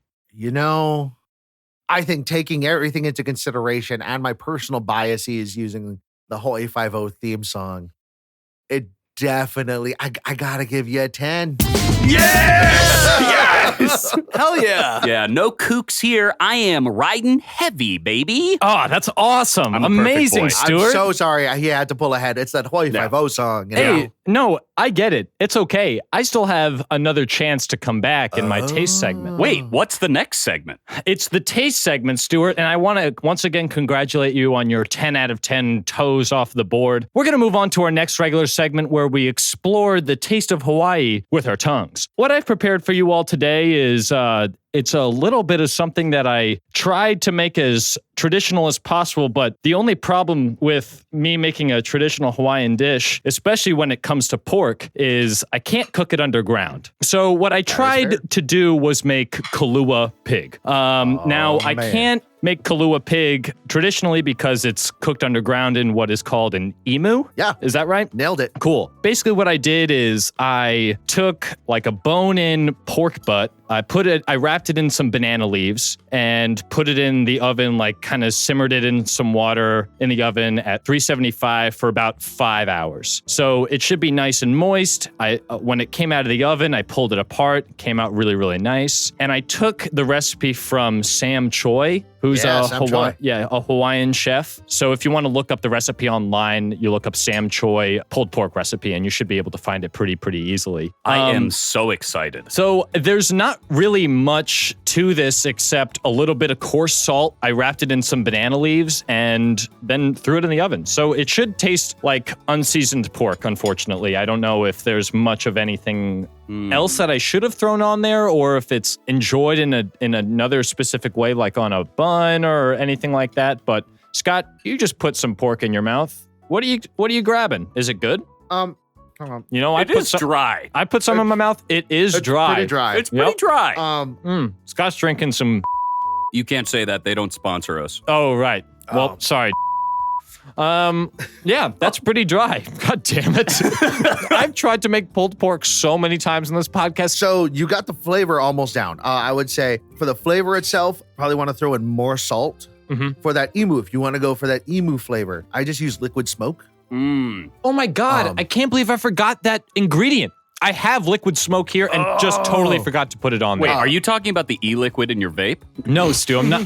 No vapes ever on this podcast. Sorry, no vaping, no vaping. I just want to vape for a little bit, guys. Scott, no! Oh, man. No, it's a little bottle that just says liquid smoke on it. Yeah. And I've never used it before, and I have no idea what it tastes like. Oh, it tastes like smoke? Yeah. Shit. It sort of creates that artificial barbecue taste, but it is, at least in my experience, so easy to use way too much. It's so easy. Very easy to waste. I have ruined dozens of meals where I just take a bite and I'm like, oh no, what have I done? This just is tastes hard inedible. biting into charcoal. Damn, I can't believe that. Yeah, I had the bottle, but totally forgot to put it on after I took it out of the oven. For the dryness factor, I usually use pork butt. Oh, Because it's super fatty. that's what I used. Really? Did you? Yeah.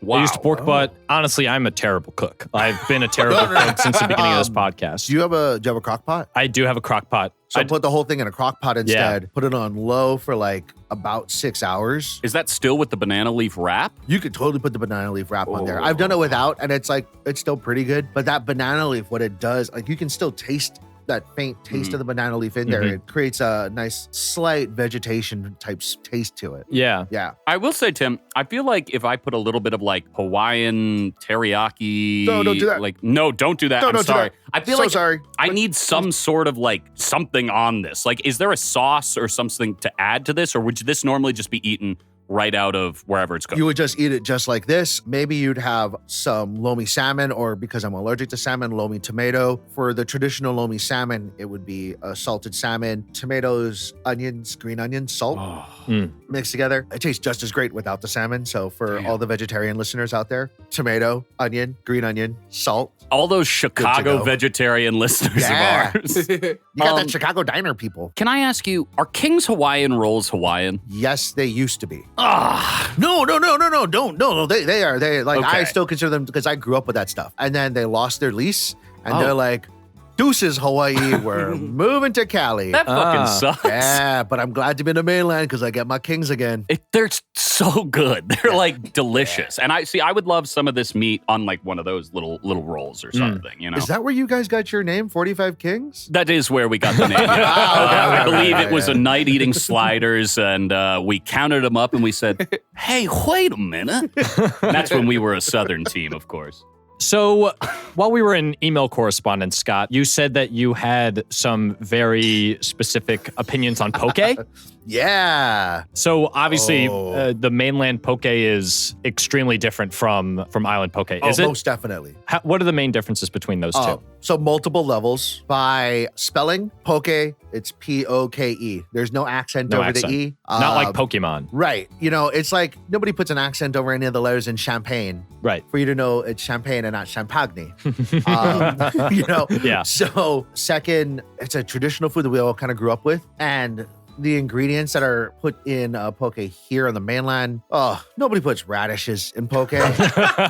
Like, you're not going to do that. Yeah. You know, it's also something that you're supposed to be soaking that raw fish in. Traditionally, it's day-old fish. Oh, okay. You know, so it's like how you would stretch that fish one more Right. day kind of thing. So you buy that poke today, you gotta eat it today, maybe tomorrow. Yeah, okay. Interesting. So if Tim did a pretty darn good job, I think, for his first attempt at traditional Hawaiian cooking, but it's not the only thing we'll be tasting, correct? That's right. Scott, you have prepared something for us. Yes. And Stu has kindly set it all out on our plates. Would you mind describing what this is? So what I made for you guys is a spam musubi.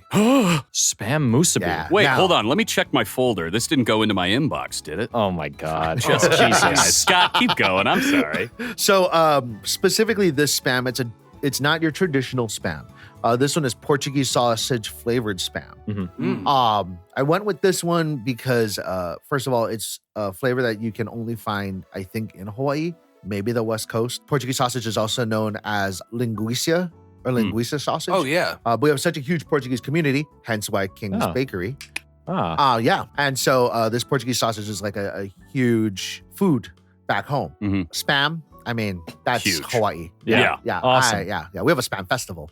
Really? Oh, yeah. Oh, cool. Yeah. So Now- it's seaweed, rice, spam. And then what I did was I finished it off with a teriyaki glaze of just simple shoyu or soy sauce and sugar. I wanted to bring up shoyu it's soy sauce, right? But it's Yeah. like particularly Hawaiian. Is it any No. different, or is it just, It's the proper name for soy sauce. It's the non-anglicized name for soy oh sauce. boy. Well, Scott, thank you so much for bringing this. This is really awesome of you. And I have to tell you, I ate the whole thing. Delightfully delicious. Wow. And Yeah. spam is something that's always kind of freaked me out, you know? And it's just because it's kind of like an amorphous blend of different meats and it literally comes in like a rubbery chunk. And Yeah, but we like eat hot dogs, you know? Right. I know. Right. And I've recently been like peeling off of hot dogs as well. I'm not big into that. Like the kind of mystery meat feeling is a little freaky for me. I want to know exactly what I'd rather eat like this pork butt because at least I understand what part of the animal it is. When you say peeling off hot dogs, do you mean eating hot dogs like string cheese? Yeah, just eating the skin first and diving in there piece by piece. Oh, I gotta go, guys. Plus, it is 2019. We're eating butt all the time. Jesus Christ. But Scott, it was so delicious. And the thing is, like, my previous experience with Spam, I found it to be like really overwhelmingly salty. And I think that this preparation was like absolutely delightful and balanced. So thank you so much for sharing this. It's so good. That combination, you can taste that, like, there's that spicy kind of sausage kick in it that I think delineates it from normal Spam in my head, where, like, normally I think of Spam as something that I almost feel like needs to be covered up in the dish, like other stuff adding it so I don't recognize it. But here I'm like, that's like the main flavor I'm tasting, and I'm enjoying the hell out of it. These things taste so good. Thank God Stu didn't have the game segment today, or we would have been subjected to Spam Margera.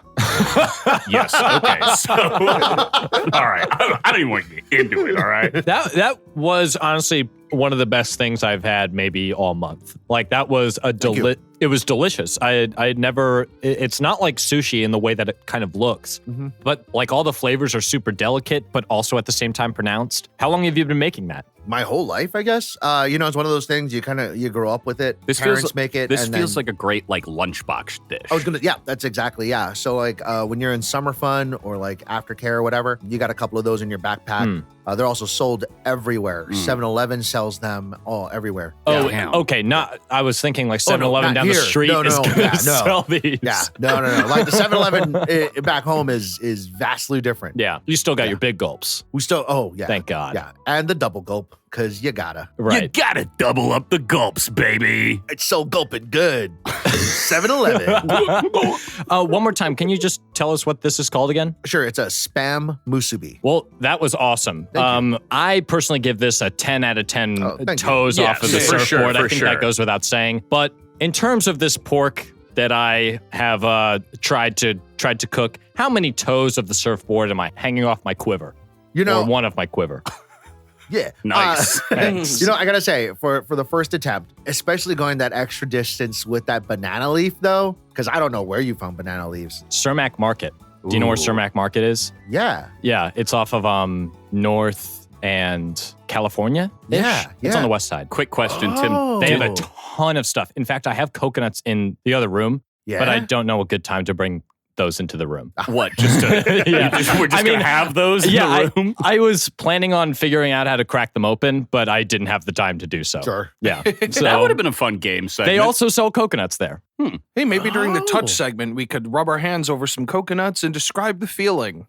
We'll see. Them coconuts. Well, out of 10 toes, what do you rank the pork? I gotta say, especially with that banana leaf effort, I gotta give you a 6 for this because this is nice. Yes, fantastic. that's a Not good. bad. Yeah, I'm really bad down at with a all. 6. Yeah. I mean, I tried really hard, and I can't wait to go for a round 2 because this is the closest I've gotten to actually getting a pulled pork. Yeah, I think you're getting closer all the time. Now, I just have one more question for you, Scott. What are some other traditional dishes that you commonly associate with Hawaii that is not the pork, that is not Spam musubi? There are a lot. There's lots of traditional dishes. I would say one of them, it is still pork related, doesn't have to be pork related, is a lau lau. For that one, it would be taking like the pork butt, maybe a chicken thigh and some fish. You're going to wrap it with lau lau leaves or luau leaves. They're basically the leaves from the taro plant. And then wrapping that whole thing with a banana leaf and tying it off and then steaming it. Ooh. Yeah. Oh, and everything inside is like covered in salt. That Hawaiian salt. So I also read a lot about the taro plant. That's the state food. I'm pretty sure because you can make so much out of it. It's like definitely. It's like a root. So yeah, the taro root can be used to make poi. Poi, yeah. Which anyone not from Hawaii probably would think it tastes kind of weird. Yeah. Have you had some? I remember I did go on vacation to Hawaii, and I distinctly remember the first time I tried poi because I was like, "What is this gray food on my plate?" And it was interesting. It was like one of the most interesting experiences I've had with food. It was truly unlike anything anything else I'd ever had. Yeah.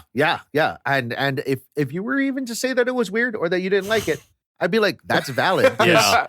It has. How would you describe the taste for someone that's only had it once? Right. I don't know. It's kind of like, it almost feels like the texture of the inside of a bean. I don't know. It's kind of weird. Like it's pasty. It was a long time ago that I've had it. So the actual taste, like I don't even know what I would compare it to. It's so distinct. Yeah. I think it's interesting to say that it tastes like an inside of a bean, because I think closest thing might be hummus. Yeah. Oh. Yeah. Or like a tabbouleh. For sure. Or not tabbouleh, Yeah. but what is that? That sesame seed paste. Oh. I follow what you're talking Yes, about. but it's one of these like ground sort of, I don't want to say pasty, but I don't know. That's a hard one to describe. Yeah. We were just shocked with the information that Anthony has been to this state. I wanted to ask, I think we should just go around the table. Have we ever been to Hawaii? Tim, why don't you go ahead and start? Yeah, I've been to Hawaii. I think I've been there once or twice, and super touristy, just on the beach. That's basically all I did. I don't even think I got in a car in Hawaii. It was just all resort stuff. Wow. Yeah. You didn't go, wow, that's a toughie. I feel like you're going to be locked down in the kids section of the Hilton. Oh, I was, and I met so many crushes. Oh my God. Okay, and this was last year. Anthony, where did you go in Hawaii? I was in like 4th or 5th grade, and I can't remember specifically where we went just because I have such a bad memory. But I do distinctly remember this photograph where my sister has her hair in braids with beads, Sick. and I am so chubby and so sunburned that I just look like I literally look like I'm red. Like a little piece of Spam. I'm absolutely fried. We were at some sort of like luau kind of celebration thing, but we definitely went there around Christmas time, and we had like a CD with the Melikaliki Maka song. You all sang it together as a family? Yeah, everybody at the Christmas events would sing it. That's so sweet. Together as kind of like a crowd, like warm thing. But I can't remember specifically where we went, but I do, as I was going through my visual presentation, I was just like, damn, I recognize so many of these places. It definitely wasn't as restricted a resort experience. We did get out there, but my memory is just so bad that I have kind of more like visual flashes more than like a specific itinerary in mind. I can understand that. I feel like I've been to Hawaii twice to the same place. My family went to Maui when I was a young boy. I don't know if this is necessarily true for the whole area, but Maui felt very sort of like tourist hub to me when we went. This was early 2000s, maybe. I remember seeing Batman Begins in a theater there. Wow. I nice. also saw I Am Legend, guys. That's right. I'm one of those people who sees movies on vacation. Nothing wrong with that. Yeah. Okay, cool. Yeah, sure. Yeah. That's cool.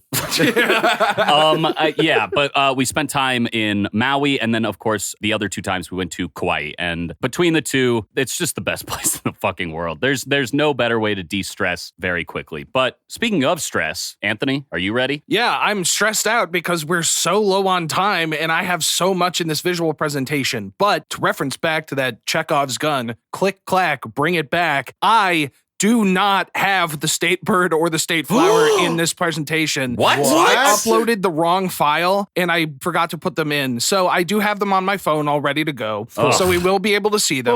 No worries. I'm sweating. But I uploaded the wrong thing. That's on me. So let's get through it as quickly as possible. Here we see the name Hawaii. Here we have the state outline, the collection of the islands. And I think that this is a super unique and beautiful outline. Yes, I see we have 1, 2, 3, 4, 5, 6, 7, 8 islands altogether. I think there are a bunch of tinier ones that maybe you don't they're up include in to the outline. northwest. Yeah. Okay. Yeah. Looking- Those would be like Midway and all those. Sure. Yeah. Looking at these islands on the screen here, do any of them stand out as a particular shape to you? Like, how would you draw Hawaii if you were like a child trying to draw it out on a piece of paper? So for Maui, we tend to remember that as the beaver. The beaver. Because it looks like a okay. beaver. Yeah, It's I got a could see beaver that. tail. Okay. On the left, and then on the right, it kind of, is the body. For Oahu, since I grew up there, like we just kind of know it as kind of more like a triangle-ish type sort of, island. yeah. Yeah, Um, okay. Although more triangle-y, I guess, would be the Big Island, which is also known as Hawaii.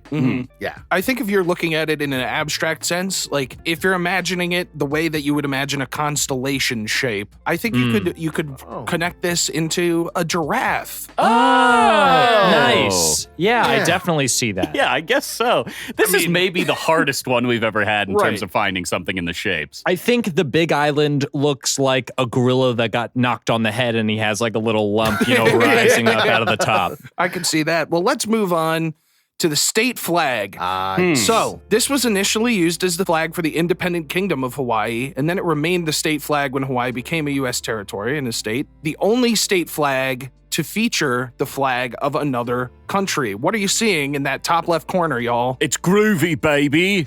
Yeah, it's the English. Union Jack. Yeah, this is a wild flag. Yeah. I would not have guessed that this would be what represents Hawaii. It just feels so colonial. Like, I don't like it. How do you feel about it, Scott? I never really thought about it as colonial, except when thinking about being on this podcast, listening to the other episodes, and then analyzing my own state flag. I'm like, oh, yeah. That's all colony and takeover colors. Right. Yeah. This is like very much like someone coming in, taking over brutally, awfully, trying to destroy local culture, and then being like, but would you mind raising up our flag once or twice? Yeah, It's very Eddie Izzard. Eddie Izzard. Yeah, so for everybody at home, it is the Union flag from the United Kingdom in the top left, and then all throughout the rest of the flag, it's it's white, red, and blue alternating stripes, and they're just like thick bars.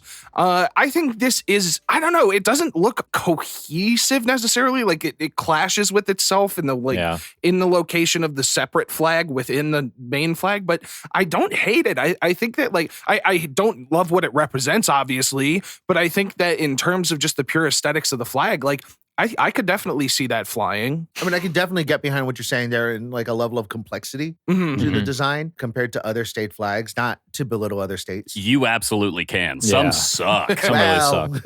This is at least like, I see this and I'm like, that's a flag. Yeah. There are some states where I'm like, you guys fucking tanked this one. Like, come on. My point is, what better state to represent through a state seal where you can incorporate some of the imagery of the culture and of the actual geography of that state. Yeah. It's ripe for that kind of flag, and instead it's just this colonial mess. I would love to ask you, Scott, if you had to redesign the flag and had to pick like 2 or 3 iconic images from Hawaii to put in a state seal on the flag, what are those things? Wow. Of course, Jack Johnson. Well, and Brada is. Like in the upper left-hand corner, you'd have Brada is. Hell yeah. On the bottom right-hand corner, Jack Johnson, but on a wave. Oh, sick. Yeah, young Jack Johnson. And then the Nene Goose, which is our state bird in the middle. Whoa. Oh, that's awesome. The Nene Goose. Oh, well, yeah. We'll see it in a second here. We're gonna turn. Don't bother hitting the next slide yet. We're gonna turn to the phone corner here. Look at this. It's the Hawaii state flower, the yellow hibiscus. Check it out. It loses some of the impact when it's not full size, but check it out. It's a gorgeous yellow flower with a red stamen situation. It looks cute. Yeah, I mean, that seems like a fine flower. I would see that on almost any lei, but do you think that's a good representation of the state? Or, I mean, we've mentioned a couple other flowers already, Scott. Sure. First, that would not be on a lei because it's so big. How big is that flower? At full size, about the size of my hand open from... So like pinky Michael to Jordan's thumb. hand, my hand, same size. Yeah. Right. So like double overhead. Yeah. So it's a larger kind of big blooming flower. Do you see them a lot on the island? Oh, definitely. They're everywhere. Yeah. Mostly because everyone plants them everywhere. So, it could be one or the other, whether or not it's because it's a state flower or if it's a state flower because everyone plants it. Well, guys, back to the phone. We're going to see the state bird, the Nene Goose. I love this bird. Check it out. It's a Hawaiian goose. Whoa. Its neck is crazy looking. It's like kind of striped like a zebra. Yeah. Yeah. That's beautiful. Can you blow up the feet? Yeah. Check out No, there's a reason. Check out these giant feet.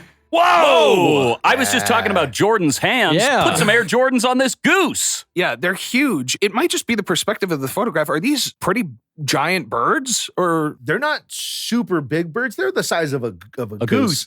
But what makes them super unique is they're a great example of evolution, because you notice how there wasn't a full webbed foot. And that's because these geese primarily have to walk on lava rocks, and they have their nests in lava rocks. And so over time, the webbing just stopped growing on their feet. Oh shit! Oh. Yeah. So are they good? Darwin. Are they good swimmers? I don't know. I've never seen them in the water. I've only seen them on land. That's so very interesting. They look like they can have that like tight grip for all those crevices and everything. That's really interesting. Plus, when they're playing defense under the rim, these nene gooses really need to be able to use all their hands.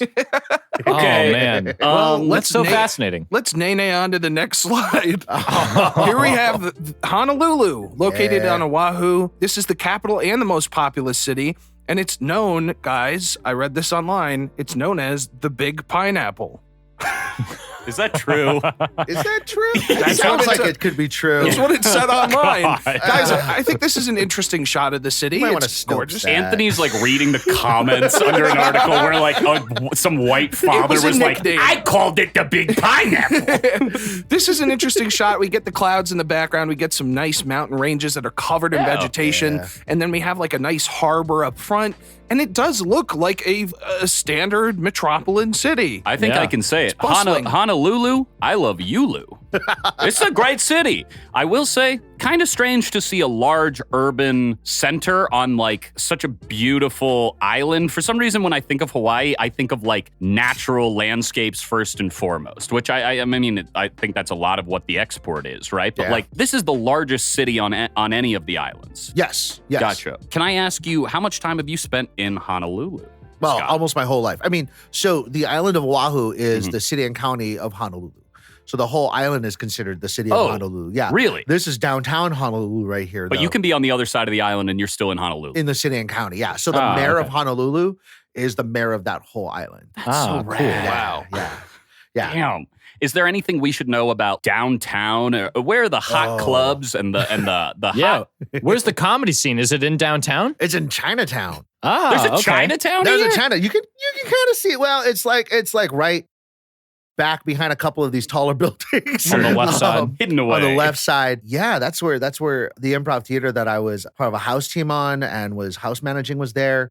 What's the theater called? It was called Laugh Track Theater Company. Laugh Track. Yeah. Shout And out. I think we all wanted it to be called Aloha, but we'll keep going. I think that's actually an I improv guarantee team from that's another one. island. Yeah, I know for sure it is. Probably. And then there's so basically Chinatown it started to get run down like in the 80s, early 90s, and then the art scene moved in to start cleaning it up. And so we've got a couple of smaller theaters hubbing around a big theater that's called the Hawaii Theater. Fuck yeah. Yeah. I love to see that areas sort of turned down and then like the artists who can't afford to live anywhere else are like, Yeah. we'll move in and just make it nicer. And Yeah. it's sort of like natural gentrification in some way. I don't know if it's good or bad, but Honolulu, this is a big one. Well, let's move on to another Honolulu, East Honolulu. Ooh, whoa. Yeah. Highway. Yeah. Yeah. So we have a freeway prominently featured in the shot, but then we have kind of a sprawling subsection of East Honolulu where there is some interstitial like vegetation, and then there's just like a couple homes. It almost looks like an airport. So the picture we just looked at, downtown is right out there on Right. the horizon. Yeah, we've just moved back down there. the shore. So we just moved down the shore a bit. I'd say about 5 miles or so, going Eva bound or westbound from downtown. In that far background over there, that tiny little like jump up, that's Diamond Head. Oh. Yeah. Yeah, we have a slide on that one. Wait, I thought going on, I dude. thought there were no snakes in Hawaii. Diamond Head? Oh, you're thinking of Diamondback. I was. Yeah. God. And then that's the airport that's like right over there. The only way to get off the rock. You said So it is an airport. you said Eva bound? Yes. What is that? So we don't go north, south, east, west. We go Mauka, which means towards the mountains, Makai, which means towards the ocean, Eva, which is the Eva side or like what's considered the west side of the island, and then Diamond Head, and that's more in the east. Ah, Wow. Okay. Eva is awesome. an area on Oahu. That's Now, awesome. Yeah. Do you use that only on this island, or do you use that kind of framework on other islands too? Definitely the Mauka and the Makai. Yeah. For the other islands, when it comes to Eva and Diamond Head, I'm going to say maybe. I haven't really asked for much directions or talked to people on other islands about directions in their areas. That's a really great question, though. I've never. But those two, like towards the mountain and away from the mountain, those things are both like subjective, right? So it's just sort of like wherever you are on the island, you get towards that thing or away from it. Yeah, which all goes back to like how the islands were distributed back in the day. Right. They had these ahupua'as or districts, if you will. They were like triangles where the points were at the top of the mountain and widened as it got closer to the ocean. Pieces of the Trivial Pursuit Hawaii Pie. Yes, exactly. And they all worked together in that triangle. So you would trade, the people would get fish from the ocean and trade with the people up top. Wow. Other things like That's that. so cool. That's so cool. That's so fascinating. Talk about serious triangle trade. I love this place, guys. Anthony, do you have any more to tell us about this? No, let's move on to the next slide. Here we have Pearl City. Hey! Located on Oahu as well. This is where you went to college? High school. High school. Sorry about Yeah. that. So we have a road cutting through this. It's like kind of sloping downwards towards the bay here. But then there is just like small homes, and it looks like a nice residential area with like sand on either side of the road. And it looks like a nice, calm neighborhood kind of situation. Yeah, in the far distance over there, that bay is actually part of Pearl Harbor. Oh, wow. really? Okay. Yeah. Interesting. Yeah. That bridge that you see crossing over, that can actually move. This middle part that the bridge is connected to is Ford Island. Wait. Which is an airstrip Moving there. bridges? Yeah. That's Is this wild. the end Like, it of gets X-Men slide 3? underwater. Okay. Pearl City, I mean, it sounds like a town from Pokemon. What else is there to see there? Any interest? Did you have a good time in high school there? I loved it. It was somewhat not traditional, I guess, compared to other high schools. It was far away from everything, though. So if you missed that school bus, it's a city bus and then a 2-mile walk. Jesus. Sometimes. Wow. It's rough. A hidden shrine for education away in the mountains. This seems like a nice town. I would love to grow up here. I mean, Anthony, is there anything we need to know about Pearl? Nope. We could move on to the next slide. Okay. Hey, man, we're low on time. I'm Yeah, trying we're to keep running this out. train pumping. Here we have Hilo in the Hawaii district of Hawaii. Is that the Big Island? I Yeah, on the assume? Big Island. The Yeah, Big yeah, Island. Yeah. Yep, Hilo. So this is I read somewhere that it's called something like the original city or the first city. Oh, But I guess that it's I don't more. know. I guess it just has a more traditional history. It's not quite as like urbanized, and as you can see from the photo, there is like just a wide open shot of the bay coming in there. But there is also like vegetation life, and all the buildings are super spread out and squat. But there's a lot of them. It looks like pretty dense residential areas, and it definitely doesn't have that city feel to it as much. Definitely. And I would say the one thing to really stick out with Hilo is it's on the Big Island, which has all sorts of different types of climates. And so for the Hilo side, it's rainy a whole bunch. If you go to the other side of the Big Island, it's going to be a lot drier. That's usually where the tourist hotels are and stuff like that. God damn. It's so interesting that like just because of where those Hawaiian islands are, the climates can change so drastically depending on both like your elevation on the island and then just like which side you are. It's wild. That's just like a common mountain climate thing, though, right? Like, don't you know, like the leeward and the something Yeah. other side of the mountain? Oh yeah, so leeward and windward side. Yeah. We actually use leeward and windward to describe areas as well. Like the college Okay. I went to is Leeward Community College. Ah, okay. Oh, cool. I think it's just crazy because like you can drive around the island and just drive through different like like seasons and shit. I don't know about seasons, but like you can drive in and out of a rainstorm and it feels very cool. Definitely different terrains. Absolutely. Sure. Yeah. For sure. Let's move on to the next slide. We have so much to talk about. I'm going to try to keep this quick, but I have a lot of facts written down. Yeah, this is a crazy shot. It is just like the magma and the lava that's congealed into this like massive, not quite a hellscape, but it's very threatening. It looks like the surface of another planet. And this is Hawaii Volcanoes National Park. It's located on the Big Island as well. Yep. It's a national park that was established in 1916. It's 323,431 acres, and it contains Kilauea, Nice. and Mauna Loa, which are both Ooh, close. active volcanoes, and it houses rare flora and fauna. I'm so sorry. Is Kilauea the one that was just erupting? Yeah. Yeah. And they were able to reopen the hiking trails that were covered by that latest eruption. Thank God. Yeah, they're a very popular tourist hiking trails as well. So it houses a bunch of rare flora and fauna, obviously, because it's a very particular environment to survive in. Like you have to adapt. Rare fauna, like I would assume, looking at this lava, like the fire flower. Huh? The fireflower? That was like a Mario joke. Okay. Yeah. You Nice. got a star for that. Yeah, thank you. But it also provides valuable research samples and sites for scientists. It's really instrumental in tracing back Hawaii's history, like how it was formed. And it actually, I read in the news, it's currently battling an invasion of fire ants. It had like a huge infestation problem, and they were recently putting out these treatments that managed to bring it. There were like little representations on the map where it was pretty much covered by fire ants, and then they were able to bring it down to a much smaller contained area. But it's a definite invasive species issue right now. Jesus. That's not even a Super Mario pun. No, That's legit. literal red ants. As for this picture, the lava that you're seeing that's dried up, that's not on fire, is super smooth. That's called pahoi hoi lava. That's for smooth lava. If you see lava that's super like Jagged. aggro and jaggedy, it's Because that's the sound you make walking across it That's barefoot. how we remembered it. Okay. Anthony, you're a big magma guy, but is there any more magma facts you got to tell us? I've definitely been here on vacation, and it is truly one of the most striking places I've ever been. It's insane. I can't imagine like somewhere that feels more like being on another planet. We did see the Salt Flats a couple episodes back. Like this is a very different feel. It really, you definitely want to make sure you're keeping the high ground on this planet. And Oh my god. Oh my Let's just god. move on. yeah, let's move on. All right. Diamond there it Head. is. Diamond Head. Diamond Head itself. It's located on the island of Oahu. It's actually named La'ahi, but it was called Diamond Head by 19th century British sailors who believed they found diamonds on a nearby beach. They weren't diamonds at all, my dear boy. They were calcite crystals. Aha! Yes, the calcite crystals. Yep. Of course. But it is a volcanic cone that reaches up to 762 feet high and creates a large crater ring. It was declared a national landmark in 1968, and this land has frequently been used by the U.S. military as a lookout and a base site. So actually inside of the crater, they have like remnants of a base that I think I couldn't tell exactly when they stopped using it.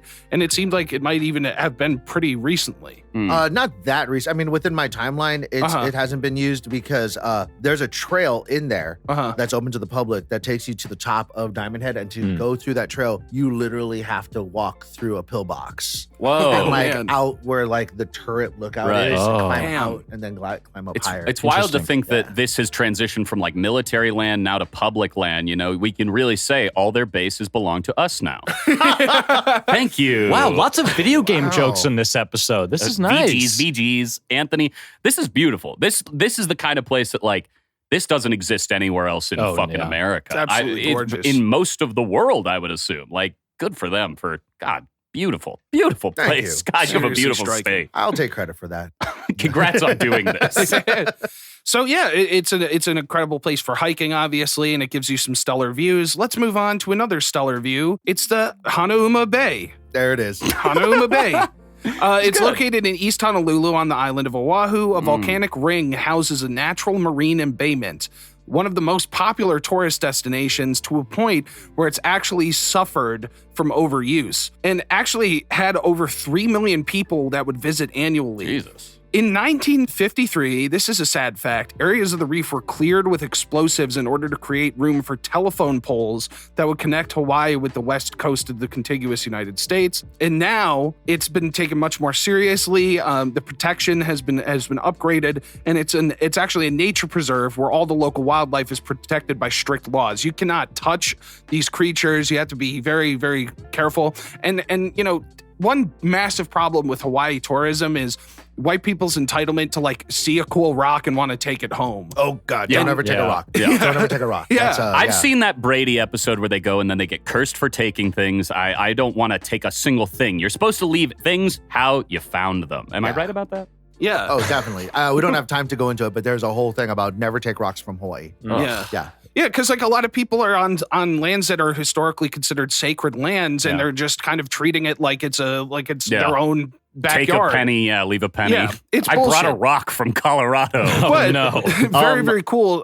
It's home to a coral reef, which has obviously suffered problems with bleaching, and as a lot of coral reefs had. But it's got over 400 species of fish, and famously, giant green sea turtles, which are absolutely the most adorable creature on the face of the earth. Also, don't touch them. Absolutely. I can't look. We'll get into the privilege of stupid tourists touching whatever they want, but Anthony, you mentioned something, and Tim and I are both, I think, confused about it. Are you saying that they built telephone wires from this island to the West Coast across the ocean? That's what it said when I was researching it. What? Scott, you're nodding. As far as I know, that's true, because I don't know how we connected to the mainland How is through our that telephone system. possible? There's actually, I'm pretty sure, large internet cables as well that go throughout the Pacific Ocean. Yeah, I understand deep sea cable networks. I understand that. But you're telling me that there are like rows of telephone wires above the water? I think there used to be. I don't know. There must be below They started the water. above the water, but then you go under. Okay, all right. Cool. That's wild. That clears it up for me. Yeah. Wow. So obviously a gorgeous place to visit, a great place to snorkel around and see some life as long as you're respectful. Have you ever been here, Scott? Oh yeah, it's gorgeous. Getting down there, super easy. It's a easy walk down. Going back up after you're in that water for like 4 hours. So tired. So tired, so painful. But absolutely beautiful. This is am I right in saying that all beaches in Hawaii are public land, right? There's no private beaches in the state, is what I think I read. To a point. You can own the sand of a certain beach up to a line, but I think it's where the shore breaks. Right. That's where the public beach begins. That's rad. I enjoy that. I don't think people should be owning the actual seafront. I just do want to point out that in this shot, you get a sick shot of some soup riding in on that, on that shore. Yeah. Hell yeah. Why don't we check out the next slide? It's Haleakala National Park. It's Haleakala. Haleakala National go. Park. Located on the island of Maui, this land was designated as a national park in 1976 and expanded in 2005. So now it totals 33,265 acres, 24,719 acres of which are preserved and protected wilderness. It's named after a dormant volcano captured within the area of the park, and the name means House of the Sun because the traditional legend states that the demigod Maui captured the sun in the park to extend the length of the day. Now, what we're seeing in this picture, it looks almost like Mars? I don't know. It's like red earth, like definitely volcanic, jagged shapes. This looks like what 60s Star Trek thought Mars looked like. Yeah. Like it's about as far off from, I would say, average terrain as you can get. It's gorgeous. We're sitting above the clouds currently, watching like the sun rays come across. Honestly, put this up at the top of a flagpole. Boom, baby. I fixed the problem right there. Yeah, I'd get behind that flag. I'd get behind Haleakala as a flag. Absolutely. This is gorgeous. Yeah, I've been there, and you're right. It feels like you're on another planet. It looks totally different from everything that we've seen too, because it's this gray and reddish sand as opposed to this striking green of the mountains that you normally see. Or the pristine white sands that you see on some of the other beachfronts. Yeah. Man, So- Anthony, love it. Yeah, absolutely gorgeous. If we don't have any personal anecdotes about it, we could move on to the next slide. No, I got no jokes. All right. Here we have Mauna Kea. Mauna Kea. Mauna Kea. There you go. A huge volcano on the island, on the Big Island. It's about 1 million years old, and it last erupted 4,000 to 6,000 years ago, so it's considered to be dormant. Its peak extends to 13,803 feet above sea level, so it is the tallest point in all of Hawaii. But if it was measured from the lowest point on its underwater base, it would be 33,000 feet tall, making it the tallest mountain in the world. Yeah, by like That's- 4,000 feet too, right? Yeah. Because Yeah. Everest is 29, I think. Exactly. Yeah. You cut me off before I got to my fun note. sorry. But yeah, it would be 4,000 feet higher than Everest. Very Man. cool. It is home to the Mauna Kea.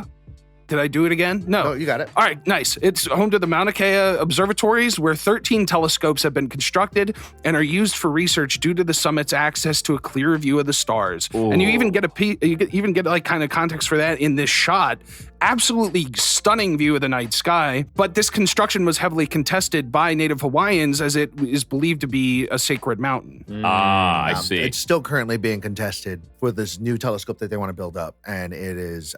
There's a lot of conflict behind it. Dang. Do you land on one side or the other on that? Like, for me personally, I'm like, don't build stuff where people don't want stuff to be built. But I'm also like, I understand, I guess this is maybe the only place in America where we can do this kind of thing. But like, where do you stand on the industrialization or building in some places of Hawaii that have for all of history been empty? You know, I think it really comes down to, does this need to be built? You really landed on about like, this might be the best place in America. Does it have to be built at the best place? Is it the only place? The only place? Does it have to be in America? Right. I think another country that might have a great location might really want a telescope there to help build up their industry and build up their science community. It does sort of feel like if locals are like, we don't want your telescope here. Right. Like, give them a listen, right? I feel like it's crazy that we've come this far into the presentation and like, this is still kind of happening. It's been a long history of mainland people essentially coming to Hawaii and just telling them what they're going to do with their land, you know? And like, this sort of feels like the extension of it today. Yeah. It is very beautiful up there, though. Yeah, gorgeous. Yeah, for sure. Let's move on to another beautiful location, the Iao Valley. Oh my gosh, how did you get Iao Valley? Oh, yeah. Wow. It's located in West Maui. It's Hawaiian for Cloud Supreme. And it became a national natural landmark in 1972. It's 6.2 acres of land, and it features a famous volcanic needle and a dense rainforest. This is an absolutely lush shot. It's so popping with vegetation. There are even some like gorgeous pink flowers in there, and it is just a gorgeous place to photograph and to take pictures and hike around and check it out. It's super, super gorgeous, and it does offer that other side. Like it's not necessarily, you know, a beach that's famous for tourists. It's like a lush, preserved piece of the natural land. I think I can say there's a lot of industry and a lot of the entertainment industry that uses Hawaii as like a foreign location, because looking at this, it's like, oh, I'm in Jurassic Park. Like this is somewhere way out in the middle of nowhere that no human has ever been to. It looks so isolated and serene. It is definitely beautiful. I've hiked through there. Oh yeah, every time I went to Maui with my dad, we would be hiking through Iao Nido Valley, and we'd grab guavas right off the tree. Wow. Crack them open and just... Damn. Yeah, God, that's awesome. That rocks. Well, we are short on time. Let's move on to the next slide. This is a gorgeous one. I hate to leave it so soon, but we are looking at the Iolani Palace. There it is. Nice. It's a national historic landmark located in downtown Honolulu. It was the official residence of the rulers of the Kingdom of Hawaii, starting with the Kamehameha dynasty in 1845 and ending with the Kalakaua dynasty in 1893. Kalakaua dynasty in 1893. It became the Capitol building once the monarchy was overthrown and was opened as a museum in 1978. Now it is the only royal palace on U.S. soil anywhere. Interesting. It was also, from what I recall, the first place in America to have electric lights. Whoa. Wow. Yeah. Hawaii? Yeah. In America? Yeah. Because we wow. were technically a territory of the U.S. in quotes by then. Yeah. Damn. Everybody else was like, we don't trust this electric light thing. And always like, put it in. Yeah, put it in here. This is a gorgeous building. I mean, it definitely feels like that 1800s sort of monarchical look. It's almost definitely French. a palace. Yeah, it's a palace, but like there's a certain color that takes it out of like the traditional royal family kind of feel, because it's got these like orange windows and a yellowish tint to the rest of its concrete. It almost looks like a sand castle. Yeah. I mean, and we're better to have it than you're a beach. Okay. It's beautiful. And there are palm trees in the background. It's just like a very picturesque place. It's decked out with the flags and those popping red, white, and blues. I think it is a gorgeous exterior, but obviously a ton of history there. Oh, a whole bunch of history. And to put it relative to the picture that we saw of downtown Honolulu, this is literally in the middle of downtown. Oh, yeah. So there's the hubbub and rubub of all the urban planning. Everything has built up around it. Yeah, you can see peeking in that left corner, there's a skyscraper, like a smaller one, but certainly extending in the sky. No peeking. All right, well, why don't we move on to the next slide? This one's a really interesting one. This is the Polynesian Cultural Center located in Laie in northern Oahu. It's a living museum and education center opened, owned, and operated by the Church of Latter-day Saints. There it is. What? And the nearby Brigham Young University of Hawaii. Yeah, blown I away. heard that. It was originally opened in 1963, and it offers tours of 8 simulated tropical villages where employees, often students at BYU Hawaii, create and display Polynesian arts and crafts and wear traditional garb. And it truly is, like we can see in this picture, it's a simulated village. It's constructed to look like really authentic. Why are they doing this? So it is to preserve the history of Hawaii. I understand and the that Polynesian extent. culture. I think I'm asking, why are they doing it? But it also offers a tour of the university and the LDS's Laie, my bad, Laie Hawaii Temple. So it is nonprofit, but it basically does ultimately try to get you, it doesn't rope you in like a Scientology kind of thing where you're kind of tricked into going there, but it does kind of encourage you to go check out the university and the temple, which is a very famous temple of theirs. Interesting. So And there is a lot of Mormons throughout the Pacific Islands as well. Is that just because of missionary work? Mhm. Gotcha. Yeah, yeah, yeah. Interesting. That is definitely not what I would have assumed. If anyone was Right? running this, LDS, okay, I suppose. Well, Wow. I am happy that it exists. I think it's an important thing. It just feels strange that it's LDS. Yeah. And not, I agree. I'm surprised. I can't wait to see the Angel Moroni atop one of the many volcanic rings in the area. eh? What's next, Anthony? All right, here we have the Kona Coffee Living History Museum, a historic 5.5-acre Kona coffee farm first established in the Kona district in 1900.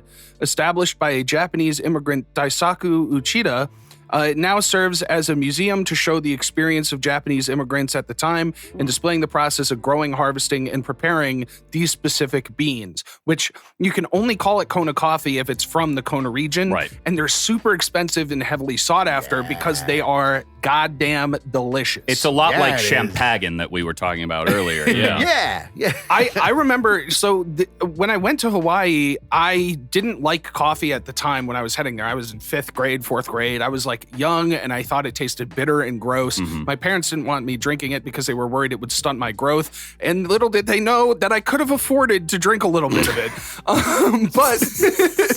But I remember trying Kona coffee. They're huge coffee drinkers. They were obsessed with the idea of like finding the best beans we could. So they did take us on a coffee tour. I might have actually gone to this very location, but I remember trying a sip of Kona coffee and being like, well, now I'm open to it. Yeah. I love the idea of them like keeping that sort of way of life alive, even if it is like a museum sort of trying to reenact it. That's fucking cool. I would love to visit this place and have a fresh cup up here in the clouds. Yeah, and from the photo, you can see that they really tried to keep that traditional, like very first construction, and the traditional, like the way that it was running traditional here. Any thoughts on this? Have you ever been here? or- I've never been there, but Kona coffee really is the best. Super great. Yeah. Low my God. acid levels, Mhm. real smooth, so rich. Tim, as the coffee expert in the room, you better bring us some fucking Kona beans, baby. Oh man, I wish we get all of our beans from El Salvador and Guatemala. Boo, those not are nice too. states. Yeah, they're okay. it's really, Yeah, really those good are coffee. good too. Yeah. Yeah. Well, here we have our final slide, the second to last slide, technically, but the Pearl Harbor National Monument. I did just want to include this as it is a piece of history. It is 21.3-acre national park on Oahu. It commemorates the attack on Pearl Harbor and the memories of the soldiers that were lost. And it includes 3 memorial ship sites and various museums and visitor centers. Obviously, in the picture, we can see like a white construction with the United States flag over it. Yeah. And it just kind of sits out on the water, but there are like full sunken battleship sites that you can see through the water. Yeah, and there's also this like kind of Epcot dome kind of thing behind the trees. Scott, have you ever been to this site? I have. And that dome that you're looking at in the back, if I recall correctly, might be part of a floating like sonar radar Whoa. tower wow. that just happens to be in port at Pearl Harbor. I visited the Arizona Memorial a whole bunch. It's one of those standard field trips when you're a kid. Oh yeah. And I've gone a few times as an adult. It's moving. Yeah. Sure. What was also weird was when they filmed Pearl Harbor by flying planes over Pearl Harbor. Yeah, very cool. Yeah. Michael Bay. Cool Yeah, dude. Michael Bay, bringing him back.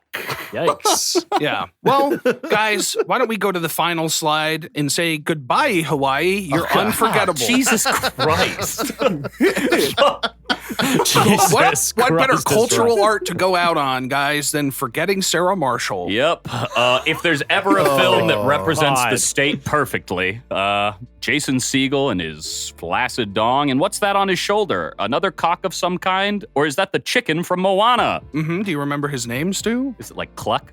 Nope. You remembered Spritle and Chim Chim, but you couldn't pull Hey Hey?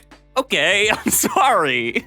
I know, I don't know. I'm sorry. It's good. Well- It's good. Anyway, this movie was semi-forgettable. Scott, was the slideshow forgettable? Was there anything that I missed? How many toes Oh, am I boy. hanging off the rim of my board? You know, taking out that Sarah Marshall slide, And you have to. you would have been at a solid 9. But if I have to incorporate the Sarah Marshall slide, And you do. it's a 2. No, I'm joking. It is definitely, I would say, an 8. Excellent. Okay. If you could add one thing, obviously you'd choose to remove the Sarah Marshall slide. I shouldn't have put that in there. But were there any distinct sites that were really meaningful for you that you would have liked to see? Oh, I mean, there's just so many. Yeah. But I would say like the one that would stand out, or the two that would stand out, maybe as a statue of King Kamehameha, which is ironically right across the street from the Iolani Palace. Oh, yeah. And there's a statue of Duke Kahanamoku, who was Hawaii's first Olympian. Whoa. He was also a professional surfer. He won gold for swimming in the Olympics. I Yeah. bet. God damn. Wow. Well, Well, I was an I Olympian. got an 8. Yeah, an 8 out of 10, toes off the board, a Moody's point -1. I mean, I'd say that's really, really good, Anthony. Okay. So we've explored Hawaii with our listeners, our sniffers, our tongues, and our eyes. Now we have to talk about how Hawaii has touched our hearts. So we're going to go around the circle, starting with Anthony, to Scott, to Stu, then to myself, to talk about what Hawaii does for us. Anthony? You'd be hard pressed, and rightfully so, to find somebody who would have trouble admitting that Hawaii is by far the most beautiful state in the entire United States. I personally don't think it should be a part of the United States. You know, obviously, all of the United States is stolen land, but damn, this is a direct and brutal history of somewhere that is absolutely gorgeous if it had just been untouched. I think that it is undoubtedly one of the best vacation spots, but if you're going over from the mainland, you have to remember to be respectful and remember that people live there. It's not just your playground, you know, it's an important, rich history of life, and it's got a lot to it. And it's not just an island. Like there are full cities there, and it's just a gorgeous place. Now, I do understand that the experience of living there is very different from the experience of visiting in a lot of ways. And I think as well that I would love to live there one day. I would love to go check it out and spend more time there than just popping by for vacation and hitting up tourist traps. So much of the economy is dependent on tourism, but there is so much more beyond that. And I think that people do take it for granted, and they just want to go drink a Mai Tai on the beach and, and get wasted and put on a lei and go to a luau, which is admittedly extremely fun. But you just have to remember that when you're going over there, make sure that you're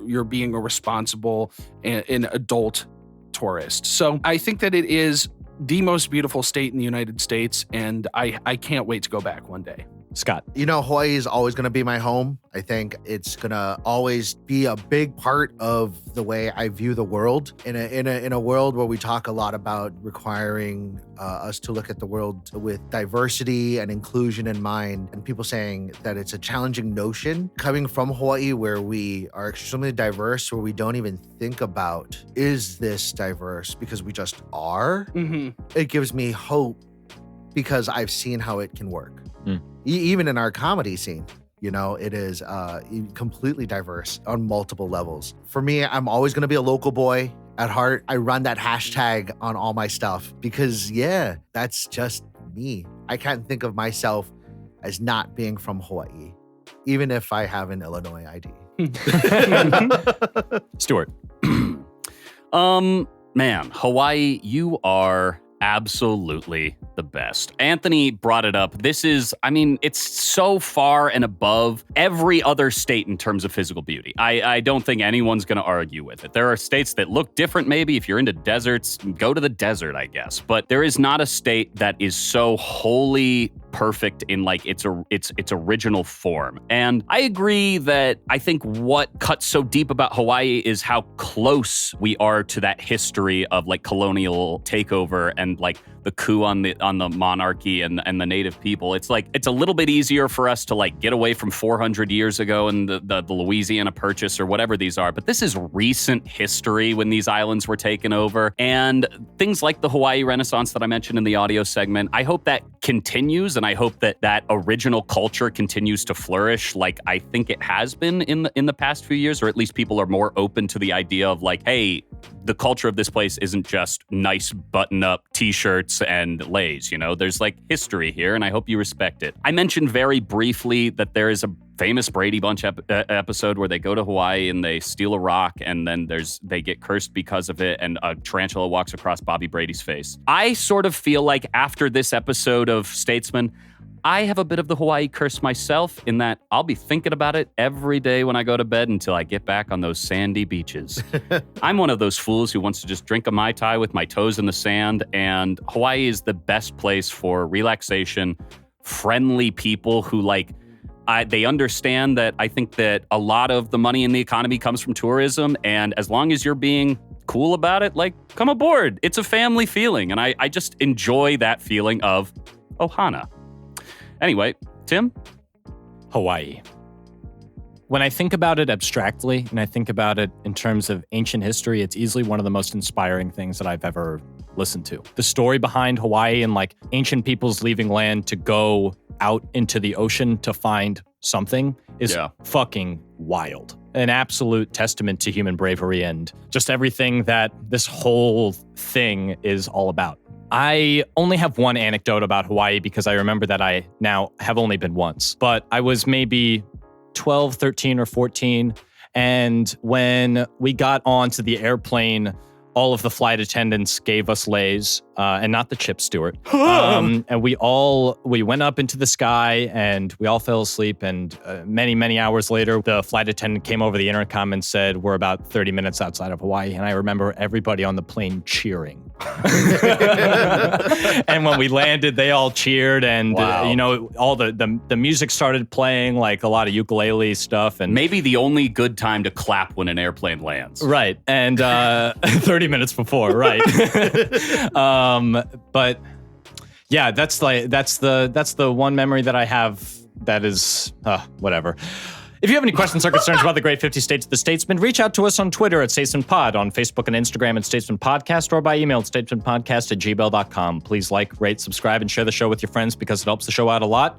Scott, thank you so much for coming on the podcast. Oh, thanks for having me. It means so much for you to talk about your state and to three of us who have like absolutely no idea what it is. And the fact that you would spend so much of your time, like this is one of our longest episodes ever, and you were so generous with your time. Don't be sorry. It was incredibly interesting. It's because we have so much to talk about. You know, this is one of those states that wholly has its own culture before joining like America in any way. And so you have to talk about the 100 years of culture that has happened since like 1896. And then you have to talk about the 81 million years that happened before that. We got a lot to talk about. And thank you again for bringing those treats for us. They're absolutely delicious. Oh, thank you. God, you are so sweet. But do you have anything to plug for us, like show-wise, or I mean, anything you want at all? Sure. I guess two things to plug. A show that I'm going to be in. I'm going to be doing a storytelling show on December 11. Okay. Let me quickly check that. No problem. Yeah. I think this episode will be dropping the 22nd. The 22nd of October. I was like, of December. Yeah, it'll be December 11. It is going to be at Volumes Bookstore in Wicker Park. Cool. It's saying goodbye to 2019. I'm going to be one of the many storytellers that night. Oh, awesome. Yeah, which is great. And the other thing I want to plug is the Aloha Center of Chicago. It is the only Pacific Islander cultural center in the Midwest, Wow. Yeah, cool. yeah. So if Wow. you guys want to learn more about Hawaii or experience Hawaii, they've just opened up a new location. I would say look them up online. They do classes. They are probably going to be doing performances throughout, especially the holiday season, Damn. things like that. Yeah. Wow. Awesome. Thank you so and much. check out Scott's Hawaii 5-0 episode. Oh, yeah. Oh, yeah. Yeah, you know, Hawaii 5-0, episode 2, or no, season 2, episode 14. Oh, my God. Now we know we're going to be watching I had to it. say that. I had to. I feel like if I don't, it feels weird not to. All right. Anthony Stewart, you have anything else to say? No, just get out there, leave comments on Scott Kahn's IMDb that he's got a cool background. Anyway, Anthony, you have something to plug, though. Yeah, Public Decay of Affection still running at Second City every Saturday night at 8:30 p.m. In the Blackout Cabaret. It's our review that Fever Dream wrote and completely built from scratch. And it's a ton of fun. It's super heartfelt. You can't miss it. You only have a couple more opportunities to see it. You got about a month left. Get out there before the end of November and check us out. It's truly the best group of people Yeah, ever. I will say they are all so fantastic. And you're right, you're running out of opportunities to go see them, so do it now. But you do have unlimited opportunities to follow me, Stuart Highcar, on Instagram, at Stuart Highcar, to get the best content in the world. You're only going to be able to see one video on there until I accept you as a true friend. So go ahead, hit me with that follow. Tim? Well, on behalf of my junior statesman, Anthony Rossi, and Stuart Highcar, I'm your elder statesman, Tim Ferrari. State positive. Wipeout. That was the wipeout laugh.